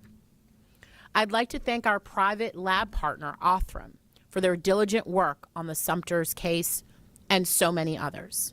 And finally, a huge thank you to my team who successfully prosecuted this case. Senior Assistant District Attorney Shannon Hodder, Senior Assistant District Attorney Agatha Romanowski, Supervising District Attorney Investigator Matthew McClendon, and District Attorney Investigator James Delk, as well as Director of Victim Services Amanda Blanchard. For the past 2 years, they have worked diligently to review the evidence, learn new investigative techniques, track down witnesses, support this family, and eventually close a case that sat open for decades. I hope today's verdict sends a message to anyone who falsely believes that they have gotten away with the crime in DeKalb County, that no matter how much time has passed, we will never give up on securing justice. I will now open up the floor for a few questions. DA, can you talk about why there's a delay in a sentencing for this case? Well, the judge, sentencing in criminal trials does not have to happen on the day. It's usually up to the judge based on scheduling and what's happening if they want to do sentencing right away. It's going to be happening on Tuesday, and I spoke with the family, and they will be here on Tuesday to give their victim impact statements. And you briefly mentioned what it means to the family to have this case closed, but what does it mean to you all? I mean, you went out on a limb, you applied for a grant, and now you have a case that's been solved nearly 35 years later. Well, what it means to me is proof that if you give us what we need, we will do the work and we will dig deep. And that's what this team has done. It's hard to get grant money like this. It is not easy. But I think what we have shown today is that if you give us the resources, we'll get out there, we will beat the streets, and we will get justice for victims today, even if we couldn't get justice for those victims 25 or 30 years ago.